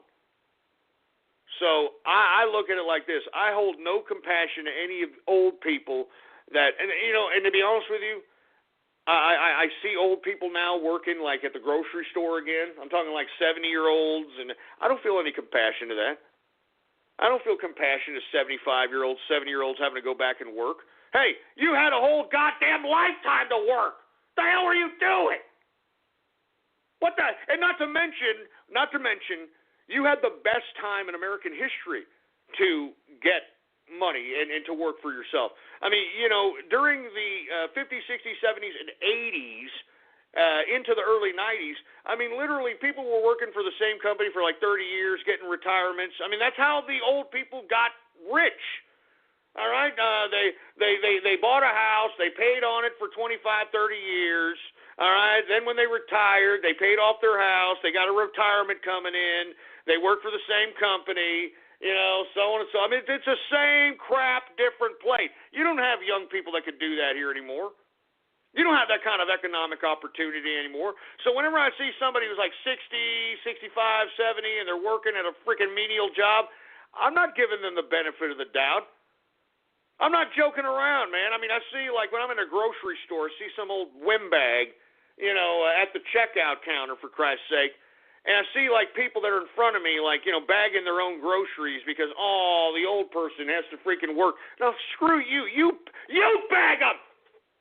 I don't care how old you are. You're working. You're making a goddamn wage. Get to work and bag my groceries,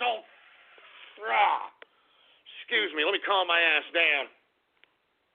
I just don't hold any compassion. I mean, folks, these are the people that caused the problem. You understand this, right? That's why we're here. That's why we had to elect Trump. That's why we have to make America great again. The people that literally caused the problem are the older people. And for you people in America, you want to talk about respecting your elders? Screw that, all right? I don't respect no elder.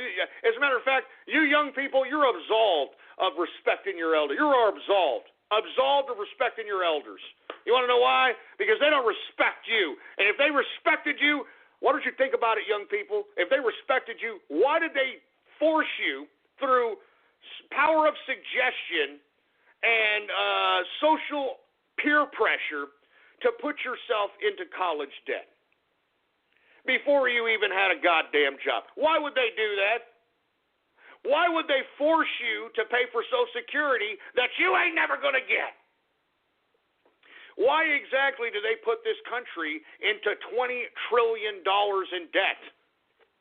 Because I'm telling you, young people, these old people didn't give a crap about you. And as far as I'm concerned, you young people, you need to start getting your head on the ball, and you need to start realizing that mommy and daddy, or mommy, or whoever the hell you're freaking living with is literally using you as a freaking a golden carpet. All right? I mean, seriously, man, a golden carpet. I mean, everything that your mommy or daddy or both are receiving right now, you ain't going to get. So that's why I'm saying, folks, all right, you young people, respect your elders. Screw you, all right? That's what you could say to your elders. Say, oh, yeah, then why'd you put this country $20 trillion in debt, you stupid morons? Huh? Why did you bring in this immigration problem that we see today? Huh? You stupid morons. Why did you create and continue to sustain the Ponzi scheme of Social Security, you stupid morons? Why are you forcing us? And let me tell you, folks, when you say us, you say the young people that are working that have no economic opportunity anymore, because let me tell you, you barely have any economic opportunity, and the economic opportunity that you young people have, you've got to pay Social Security. So, I mean, on top of whatever beans you can make in this goddamn labor force, they want to take money out of your goddamn check so that you can pay for these old pieces of trash. I mean, that's just not fair, man. That's just unheard of. I can't believe the young people are standing for this. You want to know why? Because by the time all this comes to a header, these young people are going to be so stupid. They're trying to make these young people like what they did to Europe. Everything's free. Everything's free. Don't worry about it. Don't have a care in the world. Until they start bringing in millions of wild Yehudis that change the culture, change the laws, change everything. Unreal, man. Unreal. And let me tell you, let me get to some more Trump news here, all right? No, Trump did not denounce the alt-right, you idiots. Jesus Christ, man. I mean, why don't you idiots read or listen to the freaking interview, all right? He did not diss the alt-right. Some idiot that, I don't know, some media outlet found, I don't know who the hell Richard Spencer is, all right? Never heard of the guy, all right? All of a sudden they find some clip of this guy, renting out some, stupid, ridiculous, I guess, hotel lobby or some kind of crap, all right? I guess they're watching the election of the freaking results of the election. And this idiot with it looks like a room of about 20 or 30 people, all right, starts saying, "Hail Trump," all right, "Hail the new race," or whatever the hell they start saying. And all of a sudden, the media has painted the narrative, and not only the ignorant people that watch this crap, but many of the people that are supposed to be on the Trump train, all right, many of the people that are supposed to be pro-Trump on the internet, they have these people believing that, oh, look, Ghost, look, your boy, Donald Trump, he just got cucked. He just dissed the alt-right.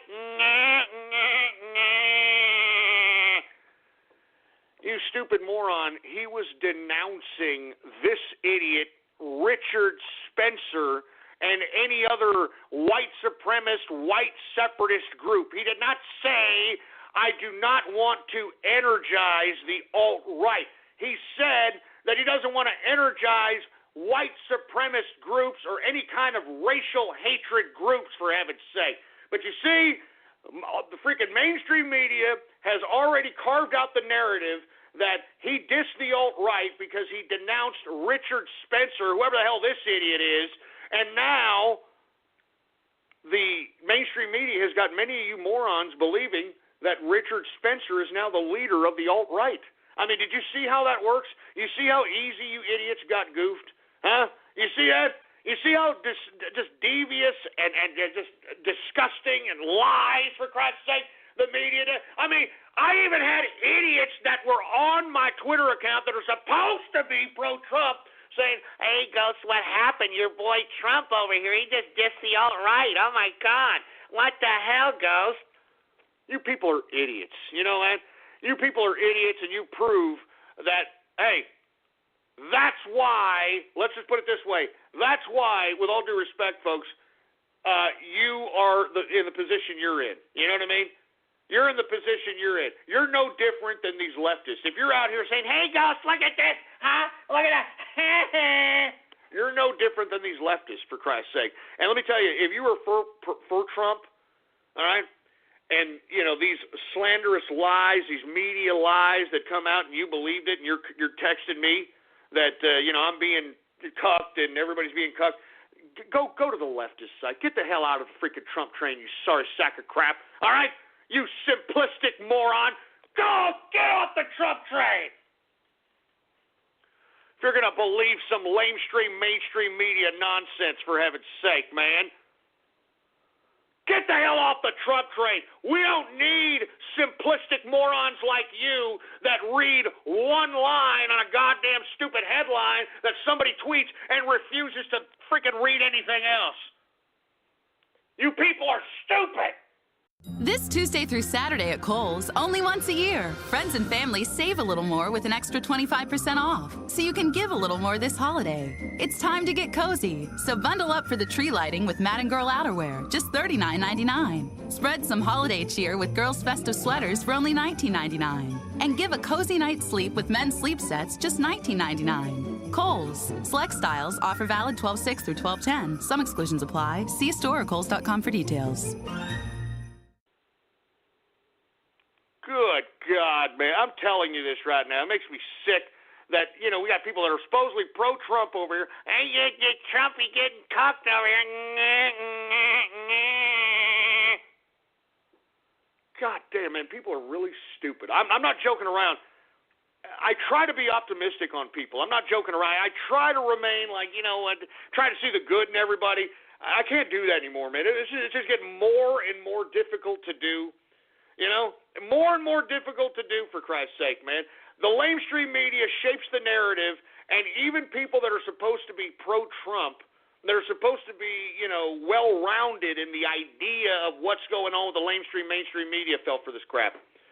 I mean, give me a freaking break, man. I'm not joking. If you tweet at me, you know who you are. If you tweeted at me, you should be ashamed of yourself, because you know as well as I, you didn't read nothing. You just, sat there. You took one freaking look at a freaking one-liner article, and you're like, Trump got cocked. Oh, you're no different than the left, assholes. Get out of the Trump train. We don't need you. Get out. Get the hell out of it. If the mainstream media can literally goof you that easy, then get the hell off the Trump train. We don't want you, you stupid piece of trash. Good God, you people are stupid. And, if you read all these articles that title, Donald Trump doesn't want to energize, quote, the alt-right, if you read these articles, he doesn't say anything of that nature. They ask him about this idiot that they're plastering all over the lamestream media, saying that do you denounce this? And he's like, yes, I don't want. He's denouncing white supremacist groups. All right. Oh, Jesus Christ, man! I'm not joking. I mean, if you're still believing the narrative of the lamestream media, and you're in the day and age of the internet, then you are intellectually lazy, man. I mean, what are you doing when you're on the crapper? What are you reading? I mean, are you looking at pornographic material or something? Why don't you read some news, for Christ's sake, while you're sitting there pinching a loaf? I mean, seriously, man. I mean, you've got every goddamn news article at your fingertips, man. You can find a piece of information, and if you don't believe it, search for more of it, validate it, revalidate it. I mean, Jesus Christ! And look, the reason I'm so upset, folks, is I actually saw people that were on my Twitter account, all right, that were sitting here saying, "Oh, look at Ghost, your boy Trump. He just denounced the alt-right. What the hell?" You people are idiots. You know what I mean? You people are complete morons. And oh yeah, by the way, you idiots that are saying that, oh look, Donald Trump, he's not going to pursue criminal charges on the Clintons. Oh, why is he doing that, Ghost? He's already going back on his word. He didn't say that either, you morons. Good God. You know what he said in the interview? He said, look, I think it was very bad. She had a very bad campaign. I personally don't want to see anything bad happen to the Clintons. It was a very bad campaign. That's literally what he said. He didn't say anything about, you know what, we're going to go ahead and hold off on the Clinton administration. We're going to hold off on everything. Don't worry about it. Hey, Hillary, baby, you got nothing to worry about for me. He didn't say nothing of that nature, for Christ's sake, man. I mean, Jesus Christ. I mean, and since when did presidents prosecute cases anyway? I mean, he can't choose to prosecute the case. It'd have to be Jeff Sessions. It'd have to be the FBI. As a matter of fact, in the interview, he talked about, hey, look, there'll be other options, like the FBI. He even says the FBI in the freaking interview, you idiots. Good God, do you see how simple you idiots can be shaped?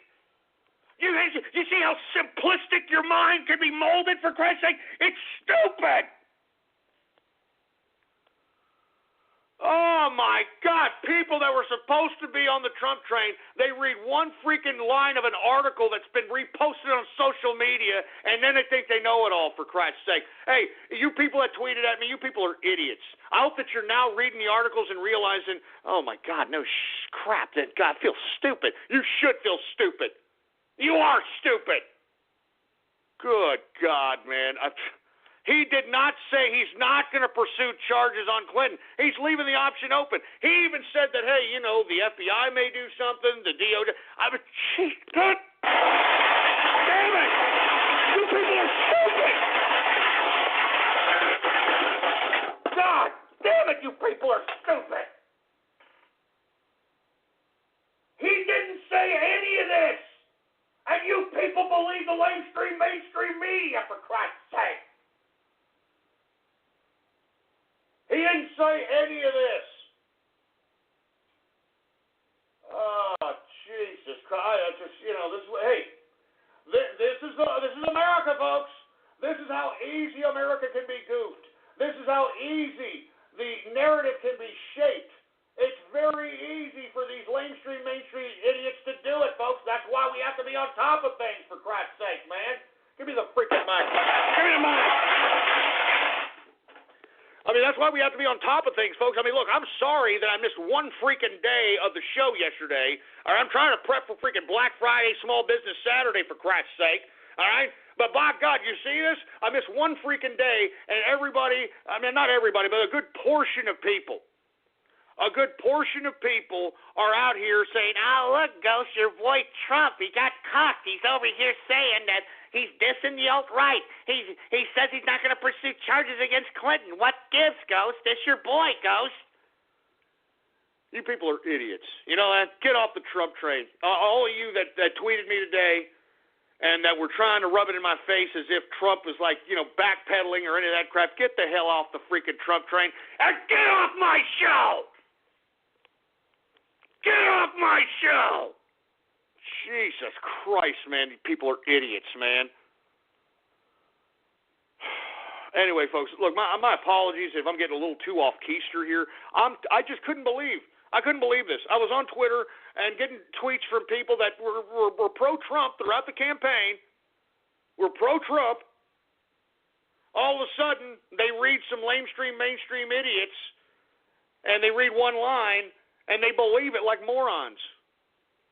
They believe it like idiots.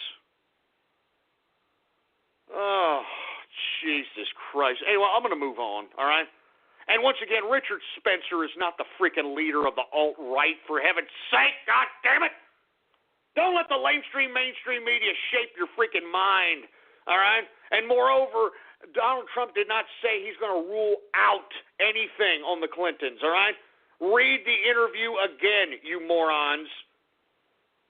He didn't say anything. He said, oh, we're leaving options open. I mean, the FBI may pursue something. I mean, that's what he said. Man, I can't believe America is this ignorant. I'm not joking around. I mean, it'd be laughable, it'd be humorous if it wasn't so tragic. All right? I mean, this is serious. Oh, give me something to drink. Give me my drink, for Christ's sake.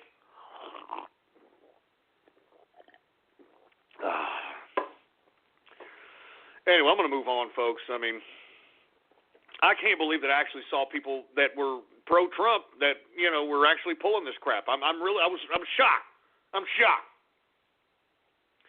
But hey, now that Trump's in office, everybody's true colors are starting to come out. Just like I said before about the old Trump supporters that are out here now telling young Trump supporters, yeah, you got to keep paying your taxes, boy, so I can get my Social Security, so I can do this and that. And this is it. This is what Mommy and Daddy think of you young kids, man. You understand that? Anyway, folks, let me move on here.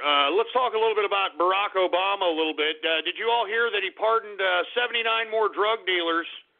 Yeah. Oh, isn't that great? Obama's pardoning drug dealers out here, for Christ's sake. Anyway, putting that pardon count over 1,000. So he's already pardoned over 1,000 people, many of which on, quote, federal drug crimes. And when you hear the term federal drug crimes, that means that they were drug dealing, all right?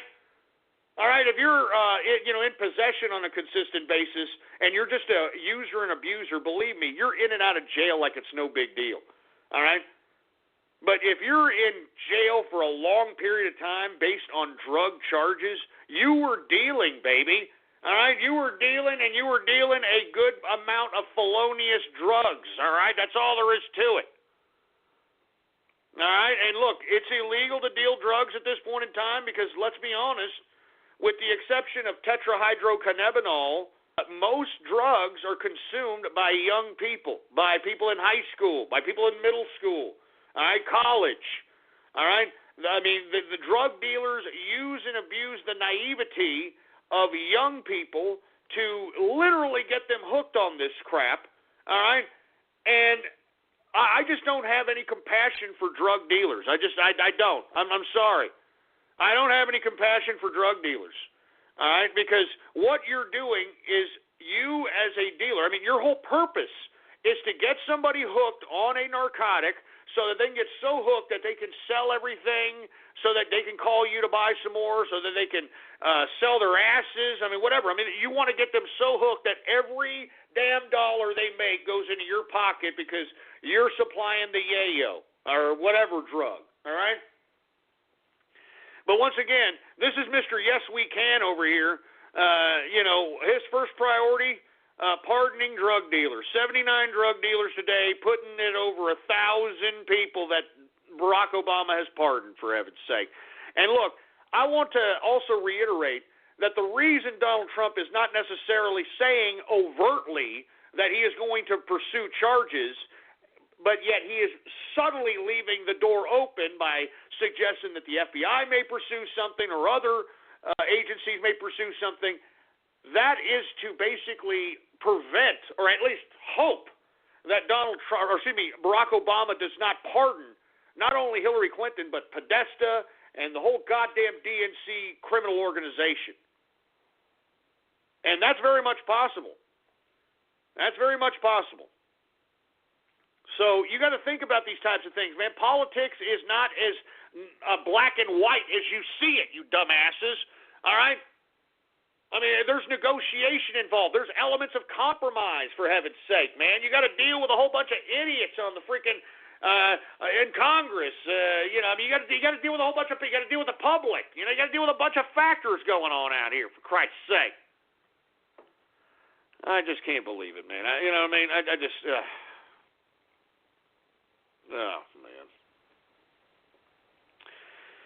Anyway, folks, let me continue on. Once again, Obama pardoning 79 drug dealers, putting it at over 1,000 pardons up to this point, man. I mean, I just never understood these presidential pardons, man, because, I mean, let's be honest. A lot of them have a lot of financial influence. I mean, if we take a look back at a lot of these pardons that have happened throughout the years, there's a lot of financial influence that, drives the president to pardon a given person. I mean, it's the truth, man. I mean, I'm glad when they reopened the investigation into the Clintons, they brought up Mark Rich's pardon by Bill Clinton, for Christ's sake, because that was a ridiculous goddamn pardon. This guy was a son of a bitch. The whole federal government was in shock when Bill Clinton pardoned Mark Rich. And why did he pardon him? Because his wife, Denise Rich, was not only banging Clinton, all right, allegedly, of course, but come on, she was so touchy-feely on the son of a bitch, she might as well have been given a freaking pocket pool job. But at the same time, folks, she donated a tremendous amount of money into the Clinton library, all right? That's right, Denise Rich, Mark Rich's wife. I mean, Denise Rich still lives in America. So, I mean, Mark Rich set her up pretty nicely. I mean, she's a socialite and a songwriter, which is a joke. And this is literally what got Mark Rich the pardon. So, I can only imagine what Obama has gotten in return in relation to all these pardons, whether some political clout, some money, real estate, some family members got hooked up. I don't know. But that's why these pardons, especially in mass, are not something that I look highly upon. I don't think that the president should have the ability to give unlimited amount of pardons in this capacity. I think that breeds corruption. There's proof of corruption as it relates to pardons throughout the presidencies, and I think that there's something needs to be done about it. I don't think that anybody should be able to pay the president or influence the president to pardon you because of money or because of anything. I mean, the whole purpose of a president or a governor pardoning somebody is to absolve a wrong by the justice system. Jesus Christ. Anyway, folks, let me go ahead and where's some more beer? Give me some more beer. All right, here we go. Oh yeah, hey, man, it's a Taco Tuesday, Thanksgiving week, baby. You understand that? Damn right. Hope everybody's going to have a good turkey day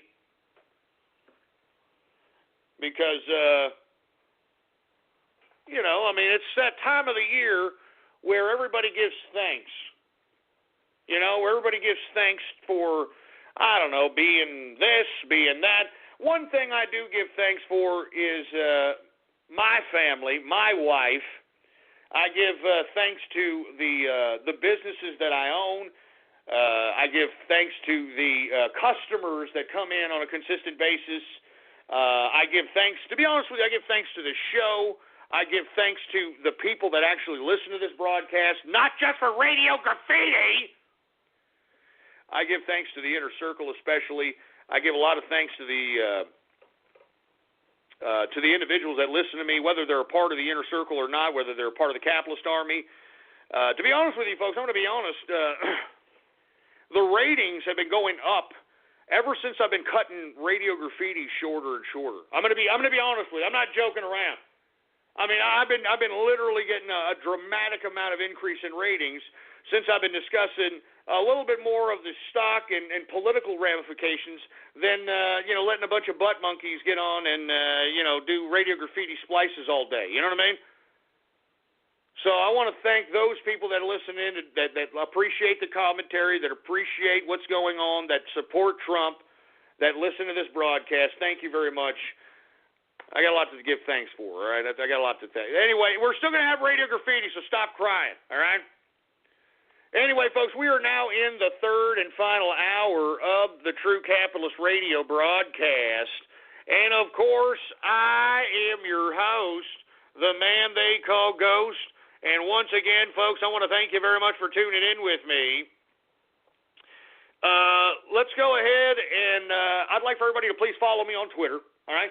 Twitter name to follow is PoliticsGhost. All one word, no underscores, PoliticsGhost. It's the same address on Gab, if you don't have a Gab, PoliticsGhost. And, of course, add to your favorites or your bookmarks the official website of the True Capitalist Radio Show, blogtalkradio.com/ghost. That's blogtalkradio.com/ghost.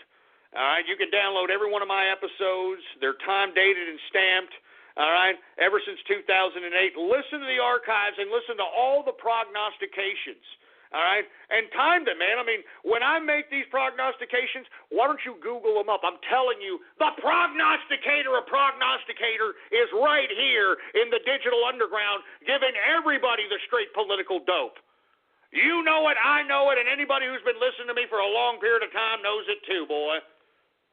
Good God. Anyway, folks, we're now in the third hour. We were talking a little bit about how Obama is pardoning 79 drug dealers. Before I get into Radio Graffiti, I want to talk a little bit about Kanye West. That's right. I want to talk a little bit about Kanye West, folks, because I think Kanye is another victim of Hollywood, folks. I think that he's trying to get out of Hollywood, much like Randy Quaid, much like what happened to Martin Lawrence before he was hospitalized, much like what happened to Margot Kidder.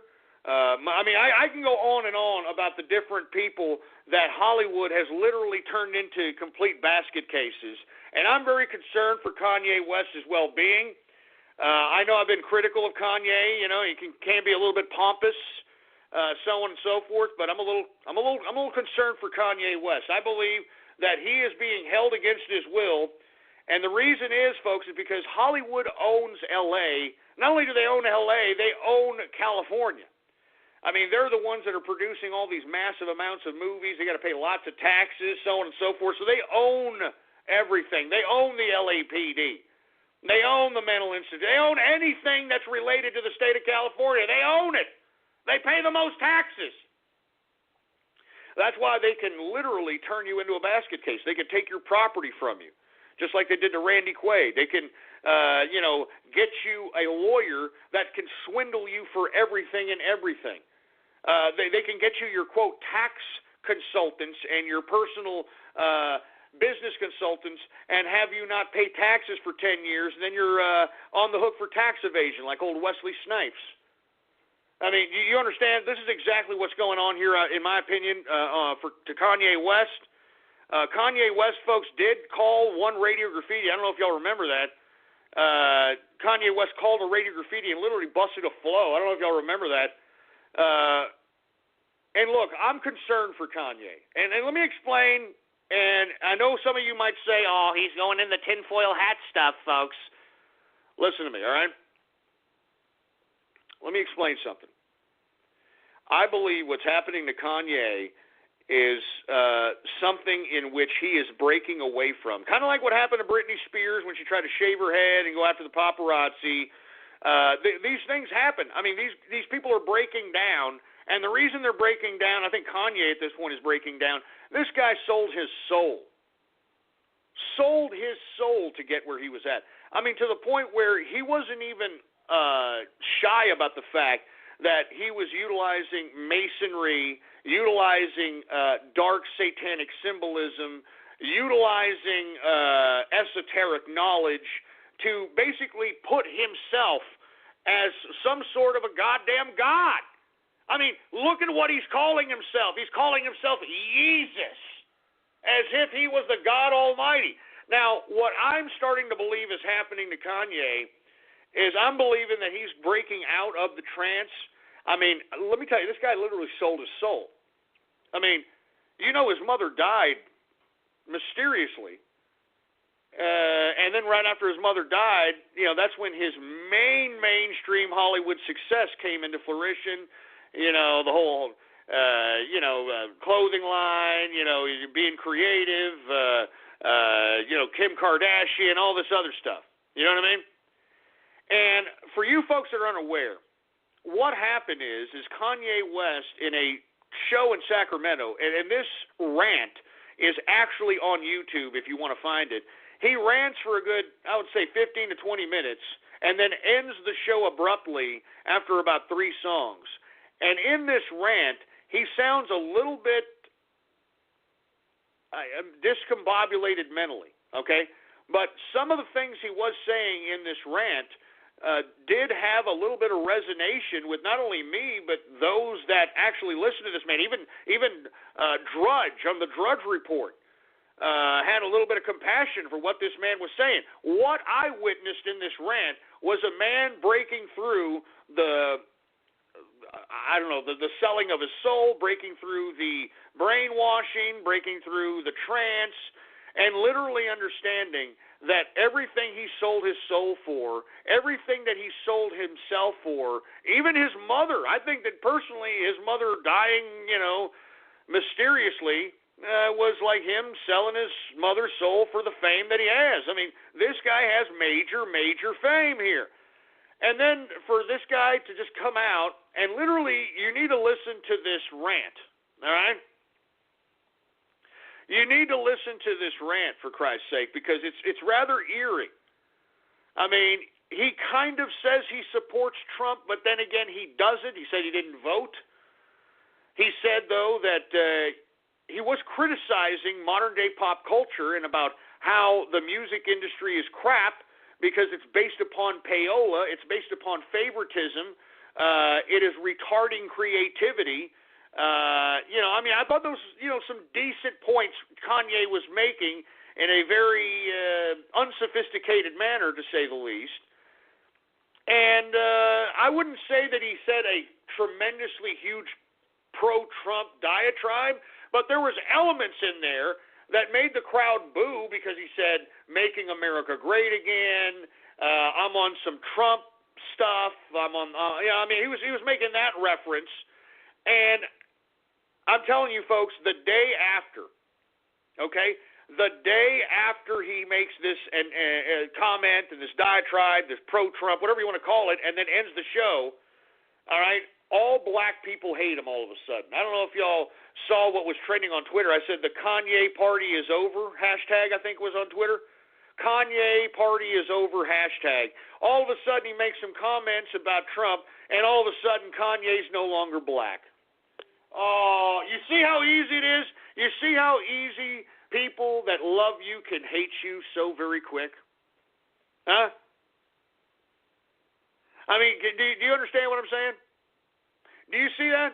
Do you see how the power and the gatekeepers of Hollywood can literally turn the world against you with their little Hollywood wand of magic? Huh? Yeah, for you folks that are unaware, wands, which were used by magicians and wizards, was created out of the wood of the holly tree. So when you get movie magic from Hollywood, you have a spell that is wanded upon you. I'm telling you, this is not a joke. You people can sit here and claim it is. It's tinfoil, whatever. That's why you're there, and those of us that are over here are over here. I think there's something going on with Kanye. I think he's being held against his will. I wouldn't be surprised if he's being drugged right now, if he's being tortured. I would like a health check on Kanye West. I'm not joking. I didn't see this man as mentally disturbed. I didn't see this man as a mental breakdown. I just think the guy was just being who he was. He talks a lot, mouths off, says a lot of dumb stuff. He's got a big ego. And that's all I heard. I didn't hear anything that justifies him being in a mental institution. All right? And according to Drudge, he's having a spiritual crisis, which is an interesting interpretation on what's happening with Kanye. Because as I'm stating to you today, right now, Kanye West literally sold his soul and sold his mother's soul to get where he was at. I mean, folks, look back in Kanye West's imagery. This man was not shy about using masonry and esoteric symbolism and dark satanic esoteric symbolism to literally mesmerize his people that bought his content. You know what I'm saying? So, as I'm stating, folks, right now I think that we should really be concerned about Kanye West, whether you like him or don't like him. I don't believe anybody should be punished for speaking their mind. And you see, folks, I think that's exactly what's happening to him. All right? I think that's exactly what's happening to him. And in my personal opinion, I'm very concerned about Kanye. I would like a proof of health check on this man. I don't believe he's going crazy. I think that he's being held against his will. And remember, Hollywood can do this, man. Hollywood can do this. They own L.A. And you see, that's the bad part about it, man. Kanye West moved to L.A. When you move to L.A., you're not yourself. I mean, you better know people in L.A., and when you know them, you owe them. You understand that? When they help you, you owe them. So as far as I'm concerned, I think something's happening to Kanye. I do not believe that he is having a mental breakdown. If he is having a spiritual crisis like Drudge is suggesting on the Drudge Report, then it makes sense because this man has been an open Satanist, all right? Open Satanist for the past at least 10 years, all right? And for you folks that don't realize that, I strongly advise you to take a look at his videos, take a look at some of the garb that this man wears, take a look at the hand symbols that he throws. I mean, there's a clip of him admitting that he sold himself to the devil, for Christ's sake. As a matter of fact, let me see if I can find that. Hey, engineer, can you find Kanye West when he's out there saying that he sold his soul to the devil and it was a crap deal and all that? You know what I'm talking about? All right. Well, we'll go ahead and see if we can get if we can get this goddamn Kanye West clip up and running here. I think we got it, engineer? Yes, sir. All right, here it is. This is about a 4-year-old clip, folks. 4 years old. Kanye West at a concert admitting he sold his soul to the devil here, folks. So that's why I'm saying I do not believe that Kanye is I think he's being held against his will. I think that he is having an awakening. I think that he realizes that he sold his soul and it's not worth it, and he doesn't want to sell it anymore, and he wants it back, and that's not how it works.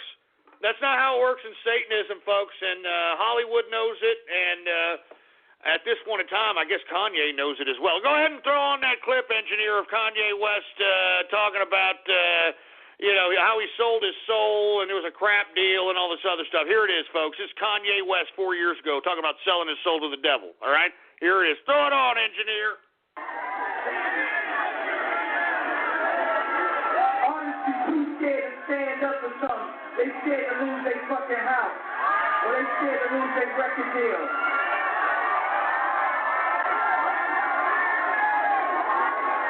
I sold my soul to the devil. I know it's a crappy deal. You came with a few toys like a Happy Meal. I'm spaced out, dog. I be on that moon talk. I wonder if God asked Mike how to moonwalk. Yeah, you hear that right there? That's what I'm saying, man. I'm telling you. I mean, this guy was not shy about saying that he used satanic, dark magic, esoteric symbolism, and just sorcery in general to get his point across, to sell his content, to sell his videos, to sell his merchandise. And now I think at this point in time he realizes that it wasn't the deal he cracked up to. It wasn't the deal that he cracked up to be. He's got everything that he supposedly wanted, and he's unhappy as hell. As a matter of fact, just look at the man. He doesn't look very happy at all. And just like I was saying earlier in the broadcast, folks, just because somebody is wealthy, famous, and whatever, doesn't mean that they enjoy their life. Doesn't mean that they're happy with their life. Doesn't mean that their life is great. Anyway, folks, one more time, I want to say, Kanye West, I hope everything's going okay with you. I believe that you're being held against your will. I think that somebody needs to help him. Somebody needs to go out there and, get him out, wherever the hell he's at, get him out and get him out of L.A., get him away from Kim Kardashian, get him away from Hollywood. Go back to Chicago, Kanye, all right? Go back to your old hood, man. I'm serious. All right? Serious. I mean, go back to the time when you made College Dropout, man. What happened to that Kanye? What happened to that guy? Hey, Kanye, I'm talking to you, man. Are you listening? What happened to that guy that rapped those verses on College Dropout, man? That was a completely different guy than the satanic guy that you turned out to be. What happened? I mean, don't you people know that you don't need to sell your soul to Satan for you to conjure up the best that's in you? You don't have to sell your soul to some deity so that you can conjure up the best that's within you. You just have to believe in yourself. You need to believe in yourself like you believe that the sun is going to come up tomorrow morning. You need to believe in yourself like you know that you're going to be able to take another breath in the next second or two. You need to believe in yourself like you know that everything is going to stay the way it is. Like you know that when you go down the street and there's a red light, people are going to stop. You need to believe that every time you see your empty sign on your damn gauge in your gas tank, that you need to get gas. That's the kind of belief that you need to have in yourself, folks. All right? You don't need to believe in some ridiculous deity, for Christ's sake, man.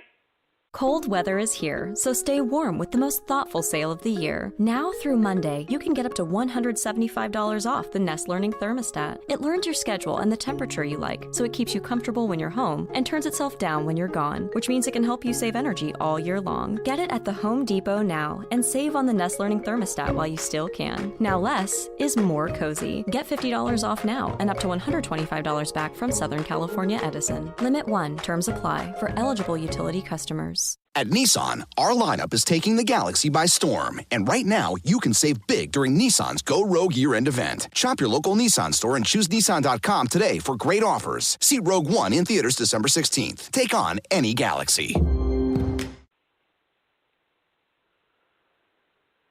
Anyway, folks, that's about it. Anyway, once again, I want to say, Kanye, I hope everything's okay. Somebody help this man, all right? Now, last but not least, I'm going to talk about this up until Thanksgiving, but I want to let everybody know that this is a perfect opportunity. This Thursday, when you're sitting down, having a meal with your family, this is the perfect opportunity to start debating about politics. Now, look, hey, if there's bad blood, you know, if there's a shouting match that happens, who cares? That'll cut the day short anyway. You can go home and enjoy your own family, enjoy your own turkey, all right? Who cares, all right? Or if you're hosting it, they'll leave early and get out of there, and you can enjoy the game or something, all right? But the bottom line is, folks, is that we have to have a conversation at the table, and we need to confront these liberal, long-hair, bedwetting, hippie bastards. We need to tell them that, hey, look, we palleted 8 years of a goddamn president who was borderline treasonous, if not treasonous as far as I'm concerned, who we didn't even know is a real U.S. citizen, all right? We palleted that for a long goddamn time as he drove America down the tubes, as he kamikazed our goddamn country into oblivion. We stood by. Now it's time for you liberals to sit there and shut your goddamn mouths and get back to work, because that's really what this is all about, folks, all right? I mean, let's be honest, all right? It's about them going back to work, and they don't want to go back to work, all right? They're used to getting the free food cards, the free housing vouchers, you know, all that stupid perk of the entitlement generation of Obama. All right, no. That ain't going to work anymore, boy. You're going to have to stop doing what you're doing and get back to work. And moreover, folks, I would like for each and every one of you to confront these liberals, these pro-Hillary people, and ask them point blank while you're eating Thanksgiving dinner and giving thanks for everything in your life. I want you to confront them and say, so okay, I guess you're pro-Satanism? I guess you're pro-pedophilia? I guess you're okay with, all this weird sadistic spirit cooking? And if they don't know what you're talking about, well, then pull out the goddamn phone and show them. And when you show them, take a look at their eyes. Take a look if they're actually looking at it and paying attention, or they're trying to have some cognitive dissonance and pretend that they're not actually looking at what they're seeing. Look at them and observe them. And if they try to deny and they try to pretend that they didn't see what they see, or they pretend that they don't know the facts, then by God, you know that somebody in your family is an absolute robotic liberal idiot. You understand? I'm not joking around. We need to confront these liberal idiots and make them look stupid. And the best way to do it is confront them as a family, all right? Look, the bottom line is that's enough. We need America to be great again. We want people to go back to work. We want a prosperous America. We want a rich America. We want to produce in America. And the last thing we need is a bunch of leftist, long-haired, bedwetting hippies causing chaos, causing disorder. We don't want that. And we need to confront these leftists and ask them point blank at the Thanksgiving table, are you condoning Satanism? Are you condoning child pedophilia? Are you condoning spirit cooking? Are you condoning what these people are talking about in WikiLeaks and these code words and pizza and sauce and cheese and pasta? I mean, are you condoning this? I mean, do you condone this? And if you have a stupid Bernie Sanders supporter, for Christ's sake, Ask them, do you support Bernie Sanders taking the over $200 million accumulated in campaign contribution accounts, or campaign contribution funds, and running? I mean, not running for president, no, running away back to Vermont and getting a third house, a third summer house. Freaking Bernie Sanders hadn't had a job in his life till he was 40 years old, and his first job was signing people on the welfare. I mean, these are the kind of things that you got to confront these leftist idiots with at the freaking debating table, at the Thanksgiving table. Do you understand that?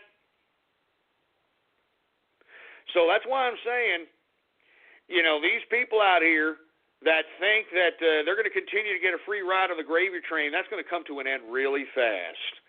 Really fast, and I cannot wait till you dumb, lazy, fat jelly-ass morons have to go back to work and actually have to make a living for your goddamn pathetically waste-of-life selves. I can't wait.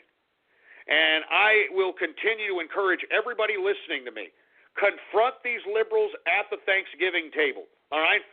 Especially if you have some people on the Trump train on your side, gang these people, gang load on these people. Make them feel stupid. Make them feel obnoxious. Make them feel like the ignorant pieces of mindless trash that they are. Have them show themselves how ignorant they are by asking them some questions. Huh? Seriously, why don't you go and say, yeah, well, what do you think about this? What do you think? And they're not going to know. They're not going to know anything. You understand that? Jesus Christ, man. Anyway, listen. I just hope that you folks actually confront these liberal family members of yours, make them feel dumb, make them feel stupid, because they are. They're ignorant. They're pathetic. We sat through 8 years of this mulatto that not only threw America back into a ridiculous period of time, but threw black people, his own race, back 70 years politically, socially, and economically. You know what I mean? So anyway, folks, I've had about enough of this. Let's go ahead and get to everybody's favorite part of the broadcast, I guess. And I'm talking about Radio Graffiti.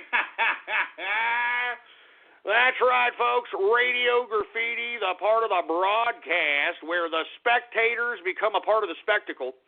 All you got to do is give me a call right now at 425-390-6146.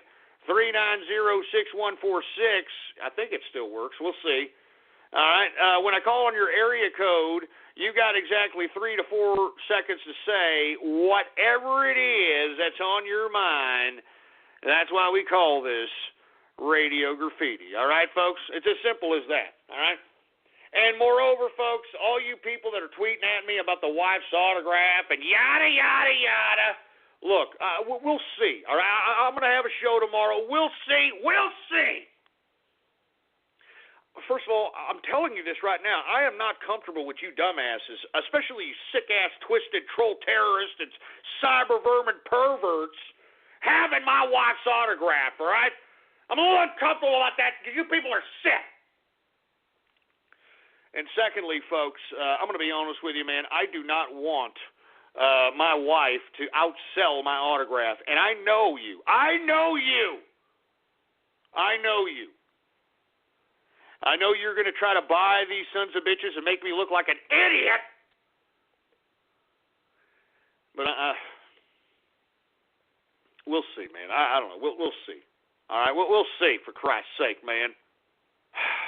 Jesus Christ. Anyway, let's get started on Radio Graffiti, for Christ's sake. Do we got any Radio Graffiti calls, engineer? All right, let's get to some Radio Graffiti calls right now. All right, we got Trump and capitalists. What's going on, Radio Graffiti? Good evening, everybody. A small public service announcement for some of you folks. Don't believe anything the liberal media says anymore. If you find yourself believing the headline of some sort of media outlet, mainstream media outlet, do us a favor, click the link and read the article. Read it, find faults, find contradictions, and show it to us so we don't have to deal with clickbaiting articles anymore that throw off the Trump train. Thank you very much. Hey, thank you very much, Trump. And no kidding. I mean, read all the article, ass clowns, all right?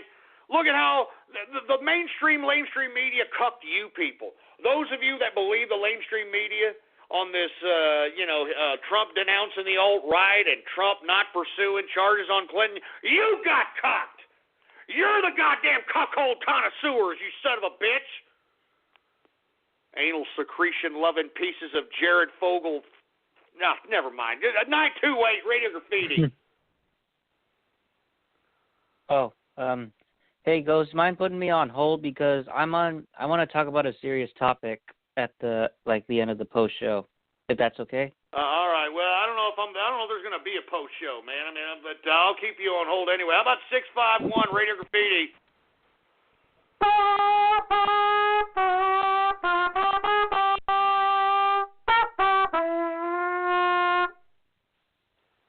Jesus Christ. It needs a little work, Horny the Clown, all right? It needs a little work, all right?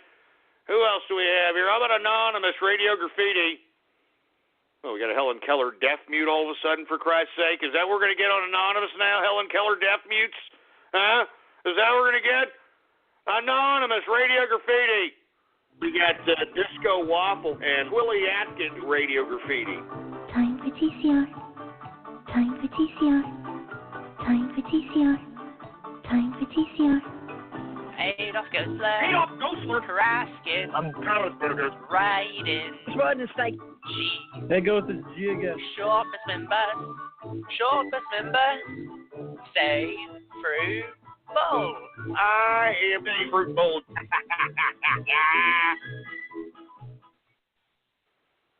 What the hell was that fruit bowl? You fruity little bastard!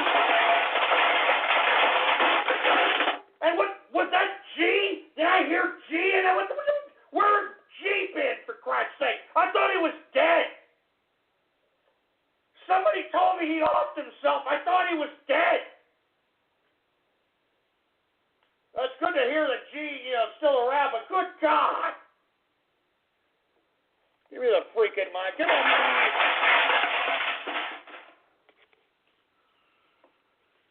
Oh, my God, for Christ's sake. This is Radio Graffiti, folks. I'm serious, all right? These people, they splice crap, all right? They splice my voice, for Christ's sake. Jesus Christ. Anonymous Radio Graffiti. Twilly Atkins Radio Graffiti. So let's try to get as much Radio Graffitis as we possibly can fit in. You know what? Shove it up your ass. I'm not going to get to Radio Graffiti. How about that?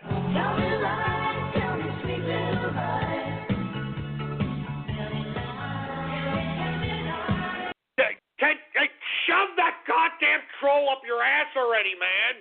Anonymous Radio Graffiti. What's up? This is A-Clone. The San Antonio Police Department has issued a civil danger warning for all counties. Snake Raiden is clearly running over innocent capitalists with a stolen bus, quote, named the Retard Bus, suspected to be previously owned by the late Plague Teutonic. Police are on the street and civilians are fighting this. It's unfortunate you got a freaking Obama phone. We couldn't even understand it there, you stupid milky liquor. You ought to be kicked in the nuts for that kind of stupid ridiculousness. I'm sick of Obama phones, all right? This is a new day in America. Throw away your Obama phone and get a new one. 805 Radio Graffiti. Oh, great, another Helen Keller deaf mute, for Christ's sake. 347 Radio Graffiti. Hello? Goodbye. Who else do we have here? We got, how about 559 Radio Graffiti? Oh, okay. Oh, Jesus Christ. You know what? Go suck an egg. 503 Radio Graffiti. Hey, what's up, Ghost? Got 1,000 hours down, but how many sorcerer spells do you think it would take to get Kanye West dancing up there for us again? So, yeah, I have no idea what you said, sir. I'm sorry. 719 Radio Graffiti.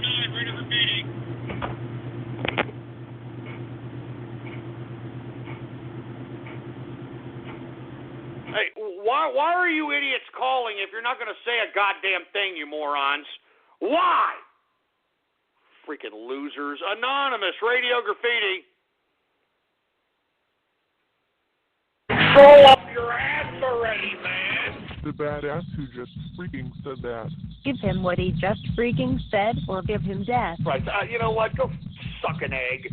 Broadcasting live from his beautiful Skyline studio in fat-ass San Antonio. This is a new day in America. Throw away your Obama phone and get a new one. Oh, my God, for Christ's sake. This is Radio Graffiti, folks. I'm serious, all right? These people, they splice crap, all right? They splice my voice, for Christ's sake. And now he'll take it from here. Who just freaking said that? The man they call Ghost. I mean, what the hell? I just freaking said that. I just freaking said that. I mean, good God. I mean, I literally just freaking said that. Literally right now, I just freaking said that crap. Oh, my God, man. I can see where this is going, man. You guys are tainting this Taco Tuesday, man. This is Thanksgiving week, man.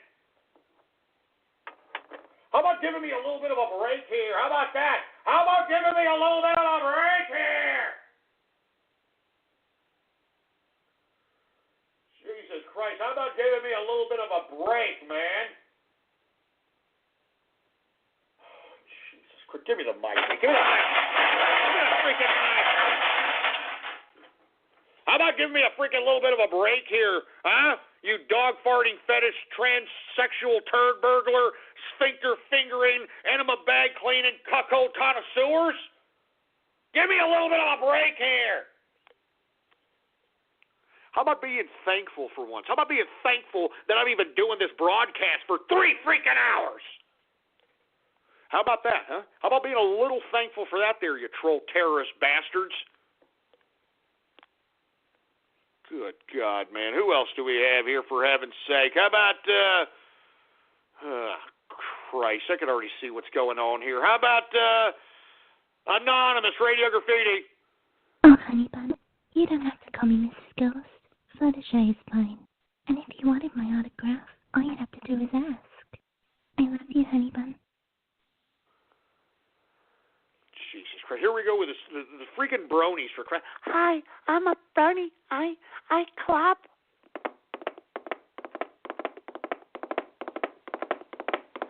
Yeah, I'm Fluttershy. Shut up! Shove a horse head up your freaking shit funnel and shut up. 651 Radio Graffiti.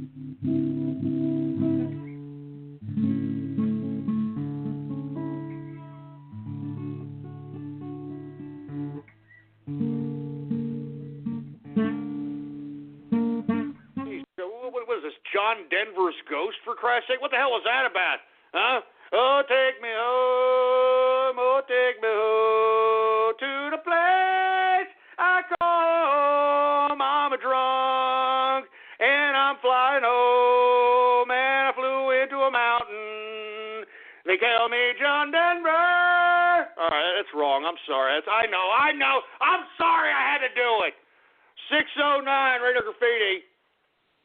Dormy Sweet Radio Graffiti. Look, I'm not going to sit here and give out candy to children, all right? That's something that... No, what the hell is that? Get away, Mom! Get away!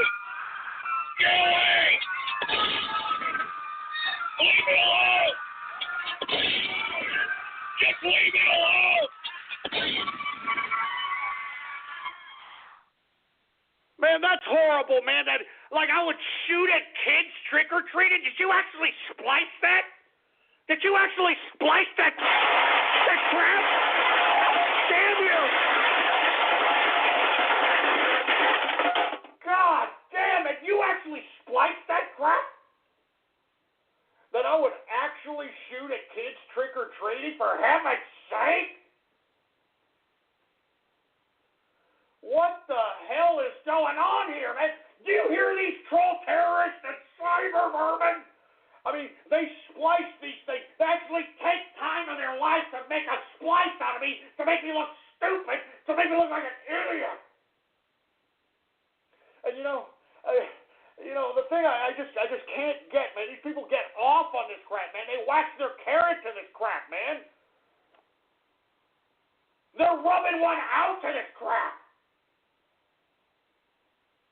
Oh, Jesus Christ. Give me the mic.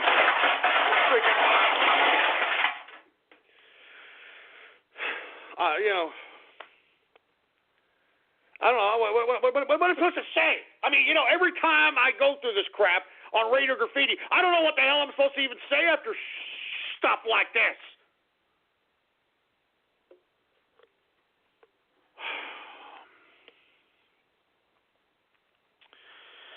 All right, look, I got 20 minutes left, all right? I mean, you people are tainting my Taco Tuesday on Thanksgiving week, all right? I mean, you should at least be thankful for the show, all right? How about that, you ungrateful twats? You should be at least thankful for the show. How about Anonymous, Radio Graffiti? Yeah, Jesus Christ, another Helen Keller deaf mute, seriously? Anonymous, Radio Graffiti. Did anybody see Newt Gingrich today, that fat, white-headed bastard? He actually met with that skunk-headed asshole, Donald Trump. Donald Trump. Can you believe this crap? Hey. Stop besmirching Trump. Stupid ass crack. How about 928, Radio Graffiti? Hey, Ghost, sorry. I don't know if you still want to talk about this serious topic, if that's okay with you. Go ahead. What do you want to talk about, man? Real quick. All right. Well, I don't know if you still can do I just want to do a little prayer from you, because there is a friend that I want to help out, and I hope he's going to do okay, because he's going through some financial issues, because he recently got into a car accident. Well, he's okay now. He's okay, but now he's just getting through all this stuff. He got kicked out of his apartment, and he's moving into his friends, and right now he needs some support, and I just want to know if you can help me with if you can give a little prayer to my friend here, if you can. Yeah, sure. Hey, let's go ahead. Look, he doesn't need a prayer. You know what he needs? He just needs to realize that, man, life sometimes, gives you a slap, and you just have to take it. You don't ever quit. You keep going, all right? Right now, times are hard, but, keep on trucking. Do whatever it takes. Count your change. Be nimble. Be frugal. And before you know it, man, within 6 months, this man will be back on his feet. He'll be having his own apartment again. Everything will be just fine. I mean, it's just one of those setbacks, man. It's just one of those setbacks, and I'm sure fate is looking down upon you, and hopefully you can understand why fate delivered you these obstacles for you to enhance your mental and intellectual and wisdom capacity. 732 Radio Graffiti. Yo, Ghost. Legalize weed, Trump train, 2016. I don't know about all that, for Christ's sake. We already got enough freaking potheads out here, and that's not really helping much.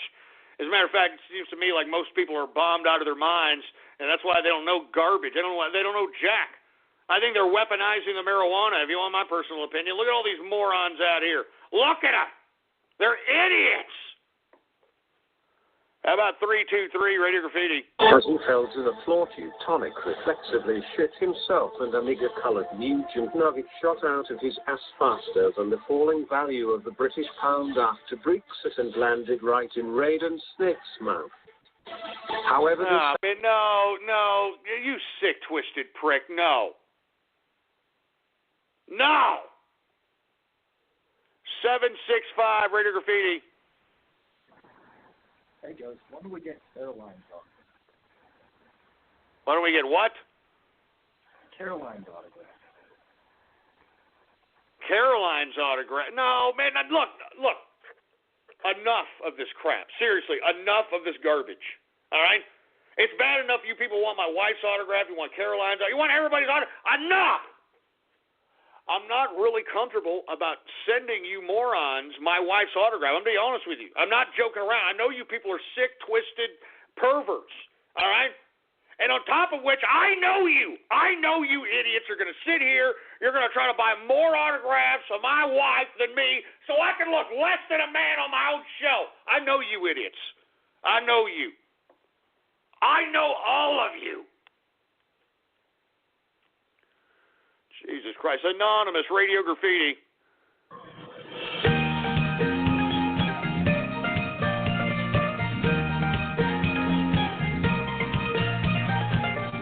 Let's all work together to make this castle shine.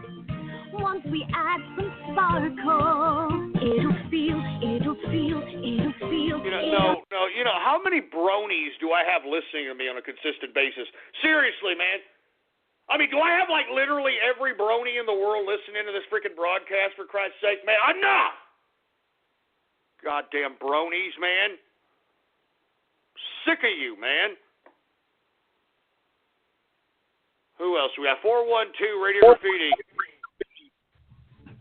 Ghost is a racist, he hates people who are black.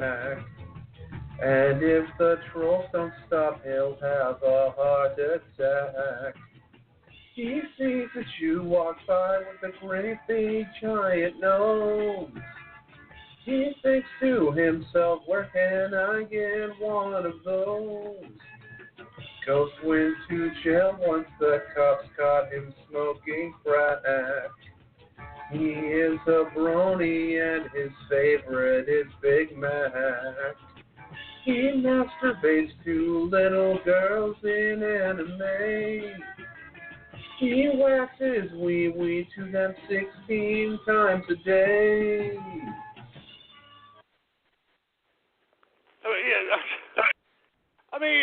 Why? Why would you be inspired to make fun of me and then sing about it? I don't get these people, man. I'm serious. I don't know why I'm like the butt end of everybody's freaking joke on the internet. I don't really appreciate that one bit. You know what I mean? I deserve more respect. I mean, I'm a capitalist. And I deserve the goddamn respect accorded that title. You son of a bitch. Jesus Christ, man. Cold weather is here, so stay warm with the most thoughtful sale of the year. Now through Monday, you can get up to $175 off the Nest Learning Thermostat. It learns your schedule and the temperature you like, so it keeps you comfortable when you're home and turns itself down when you're gone, which means it can help you save energy all year long. Get it at the Home Depot now and save on the Nest Learning Thermostat while you still can. Now less is more cozy. Get $50 off now and up to $125 back from Southern California Edison. Limit 1. Terms apply for eligible utility customers. Cold weather is here, so stay warm with the most thoughtful sale of the year. Now through Monday, you can get up to $175 off the Nest Learning Thermostat. It learns your schedule and the temperature you like, so it keeps you comfortable when you're home and turns itself down when you're gone, which means it can help you save energy all year long. Get it at the Home Depot now and save on the Nest Learning Thermostat while you still can. Now less is more cozy. Get $50 off now and up to $125 back from Southern California Edison. Limit 1. Terms apply for eligible utility customers. And somebody's saying, hey, if your wife does outsell you your autograph, don't act like a social justice liberal if she makes more money than you. You son of a... Shove it up your ass! You see what I'm talking about, folks? That's what I'm saying. Some asshole on Twitter talking garbage already. I know you. I know all of you, man. I know this is what you're going to do. I know this is what you're going to do. You're going to try to buy more autographs of my freaking wife than me. And you know, oh, Jesus Christ, man. I can see I can see where this is going, man. I can already see where this is going. And I don't know if I'm going to sell my wife. I don't know, man. We'll see tomorrow. We'll see tomorrow, all right? I don't know yet, man. Aside aside from the outselling of my autograph, a lot of you idiots are sick perverts. A lot of you people are sick, twisted, demented perverts, for heaven's sake, man. Jesus Christ. Give me the freaking mic. Give me the mic.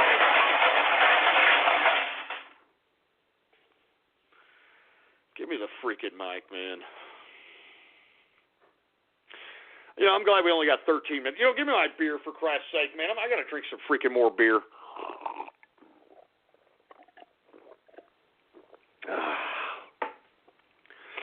It's supposed to be like Thanksgiving week, man. Can't you be thankful? Can't you idiots be thankful? I'm shooting pearls to you people.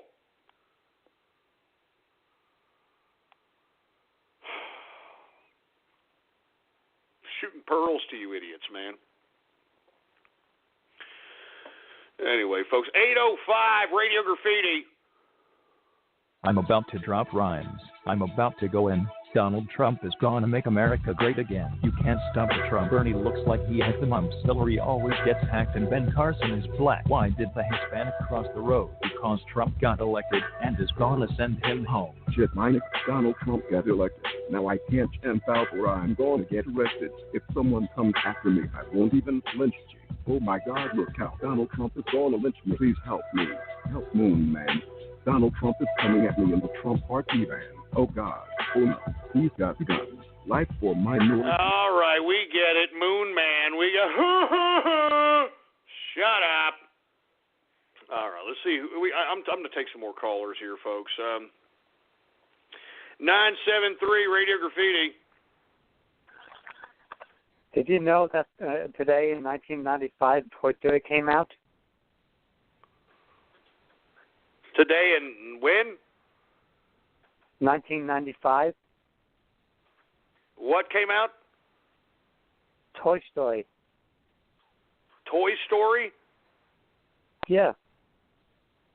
Okay, great. Here's a cookie and a balloon for you, stupid man-child. Jesus Christ, who gives a crap?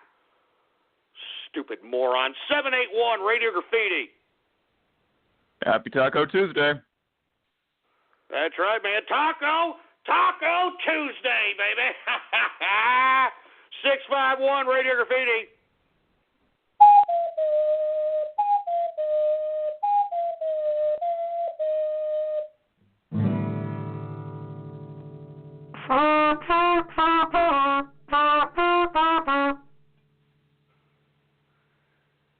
I know you're trying to sound like you're a musically diverse person by playing more than one instrument, but you can't play any of those instruments worth of crap.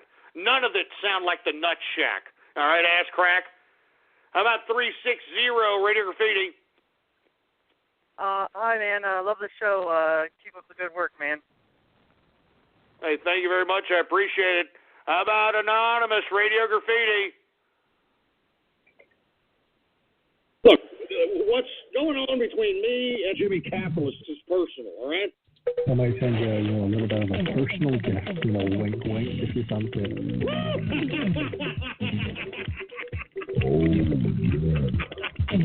Keep it coming, Daddy.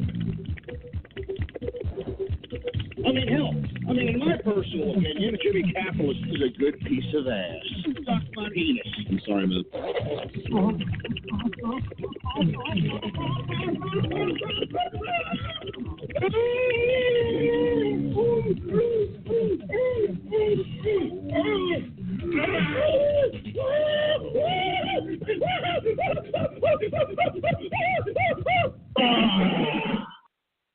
You son of a... You sick-ass pervert! What did I tell you? What did I tell you? I told all you goddamn troll terrorists and cyber murderers were a bunch of perverts! I told you! Damn it, I told you you're a bunch of perverts! I knew it! I knew it, man. God damn it! God damn it! Give Give me the freaking mic. Give me the mic. Jesus Christ, man.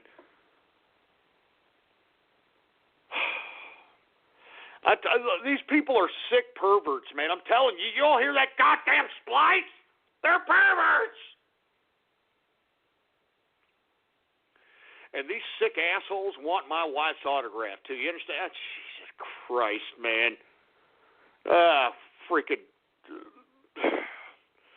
I'm only going to take a couple more, and then I'm getting the hell out of here. All right? I mean, you people have ruined my freaking Taco Tuesday. I hope you're happy.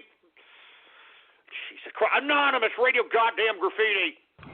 Equestria, the land I love, a land of harmony. Our flag does wave from high above for pony kind to see. Equestria, a land of friends, where pony kind to roam. They say true friendship never. You know, just shut this stupid brony crap off, man. Enough! I've had enough of this brony crap. I'm not joking around. I've had just about enough of this brony crap. Jesus Christ, man. I'm telling you, maybe I should put out some pony crap, all right, for Black Friday. All right, will y'all shut up? All right? If I put out some pony crap, will you goddamn sick-ass twisted brony shut up? We all just shut up. I don't know what I'm going to do. I just got too many. I'm getting infested by bronies. And I'm tired of it, man. To be honest with you, I'm tired of this crap. I am sincerely tired of this crap. Jesus Christ, man. How about 210 Radio Graffiti? What the hell are you doing? Yeah, I freaking love Temple Pizza. Woo! You're just so much Temple Pizza from here, for Christ's sake. Yeah, did you say Templeton Pizza, asshole? Shut up. Don't make fun of my dog, boy. Don't you dare. Don't you even dare. 352 Radio Graffiti. Tyson Rocket Radio Graffiti. In 2017, a lot of illegal immigrants will be deported to Mexico when Donald Trump is in office. But there is only one person that Donald Trump should deport, and that is Ghost from True Capitalist Radio. Here are some people who agree that Ghost should be deported. My name is Morgan Capitalist, and I want Ghost deported. My name is Jellyfish Capitalist, and I want Ghost deported. I am Godzilla 3709, and I think Ghost should be deported for racism. Hello, this is Tyson Rocket, and I think Ghost should be deported for racism, plus for being a ham bone. I'm Scarlet Moon, and I would like to deport Ghost because he's an angry, racist, Jewish ham bone. My name is Brony Drumming, and I say we need to get Ghost deported, we build a wall, and we make his ass pay for it. My name is Dominus, and I want Ghost to be deported. Get him out! Hello, I'm Artemon, and I say Ghost has got to be deported because he's a big, smelly, hairy ape, and he abuses the engineer and his son. He should go back to the zoo where he belongs. This is Phil from the nutsack. I want Ghost deported. Get him the fuck out of here! I'm Donald Trump, and I approve this message. You goddamn sons of... Screw you! Screw you! Screw you, you stupid! Screw you, you bronified sons of bitches! I'm sick and tired of this crap. You know what? I'm done with this garbage. You know what I'm saying? I refuse. You understand me? I refuse to continue to be besmirched on a goddamn Taco Tuesday. You understand that? I refuse to be set. I'm not going to be besmirched anymore. I'm not going to do it. All right? Especially on a Thanksgiving week, man. This is Thanksgiving. You all should be thankful for me. You should all be thankful that I'm here gracing my presence in front of you for 3 goddamn hours. You should be thankful. You should be on your knees and you should be saying, I'm not worthy, Ghost. I'm not worthy. I'm not. You're goddamn.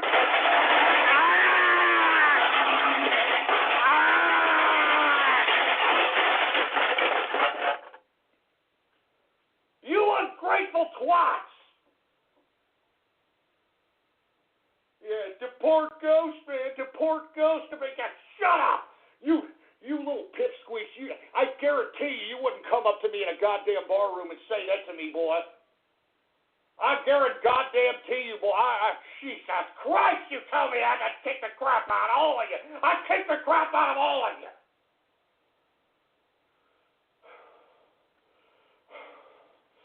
God damn it.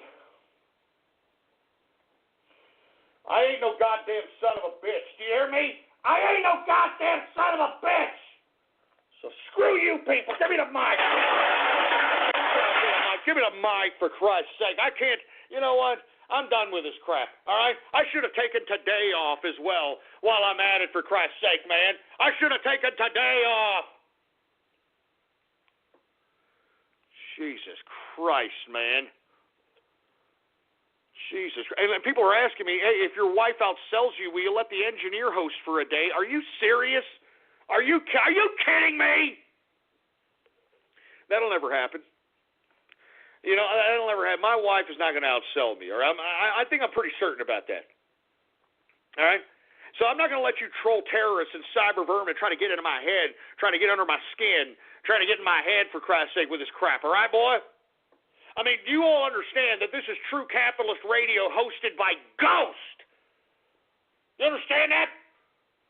I've got hundreds of thousands of people that listen to me throughout the world. And what, I'm going to be intimidated by my significant other over here? Get out of here, for Christ's sake, boy. We'll see tomorrow, boy. We'll see tomorrow. Anyway, for you damn troll terrorists and cyber vermin, I'm out of here, all right? Follow me on Twitter, all right? Follow me on Twitter. The Twitter name to follow is PoliticsGhost. All one word, no underscores. PoliticsGhost is the name to follow, all right? And moreover, folks, if you haven't already done so, please bookmark the official website of the True Capitalist Radio Show. It is blogtalkradio.com/ghost. That's blogtalkradio.com/ghost. Every one of my episodes is there, time dated and stamped, baby. So if you got some holiday time and you want to hear some of the old episodes where yours truly is making prognostication after prognostication after prognostication, go there, folks, blogtalkradio.com/ghost. That's blogtalkradio.com/ghost. All right? Anyway, folks, I'm going to be here tomorrow, maybe 4 p.m. Central Standard Time live. So you better be here, all right? This is a holiday edition, baby. Long live the capitalist army, baby! And there's Templeton. What's up, Templeton? What do you want? He knows what he wants. Anyway, I'm out of here, folks. Long live the capitalist army. I'll see you here tomorrow, 4 p.m. Central Standard Time. You better be here, boy. You better be here.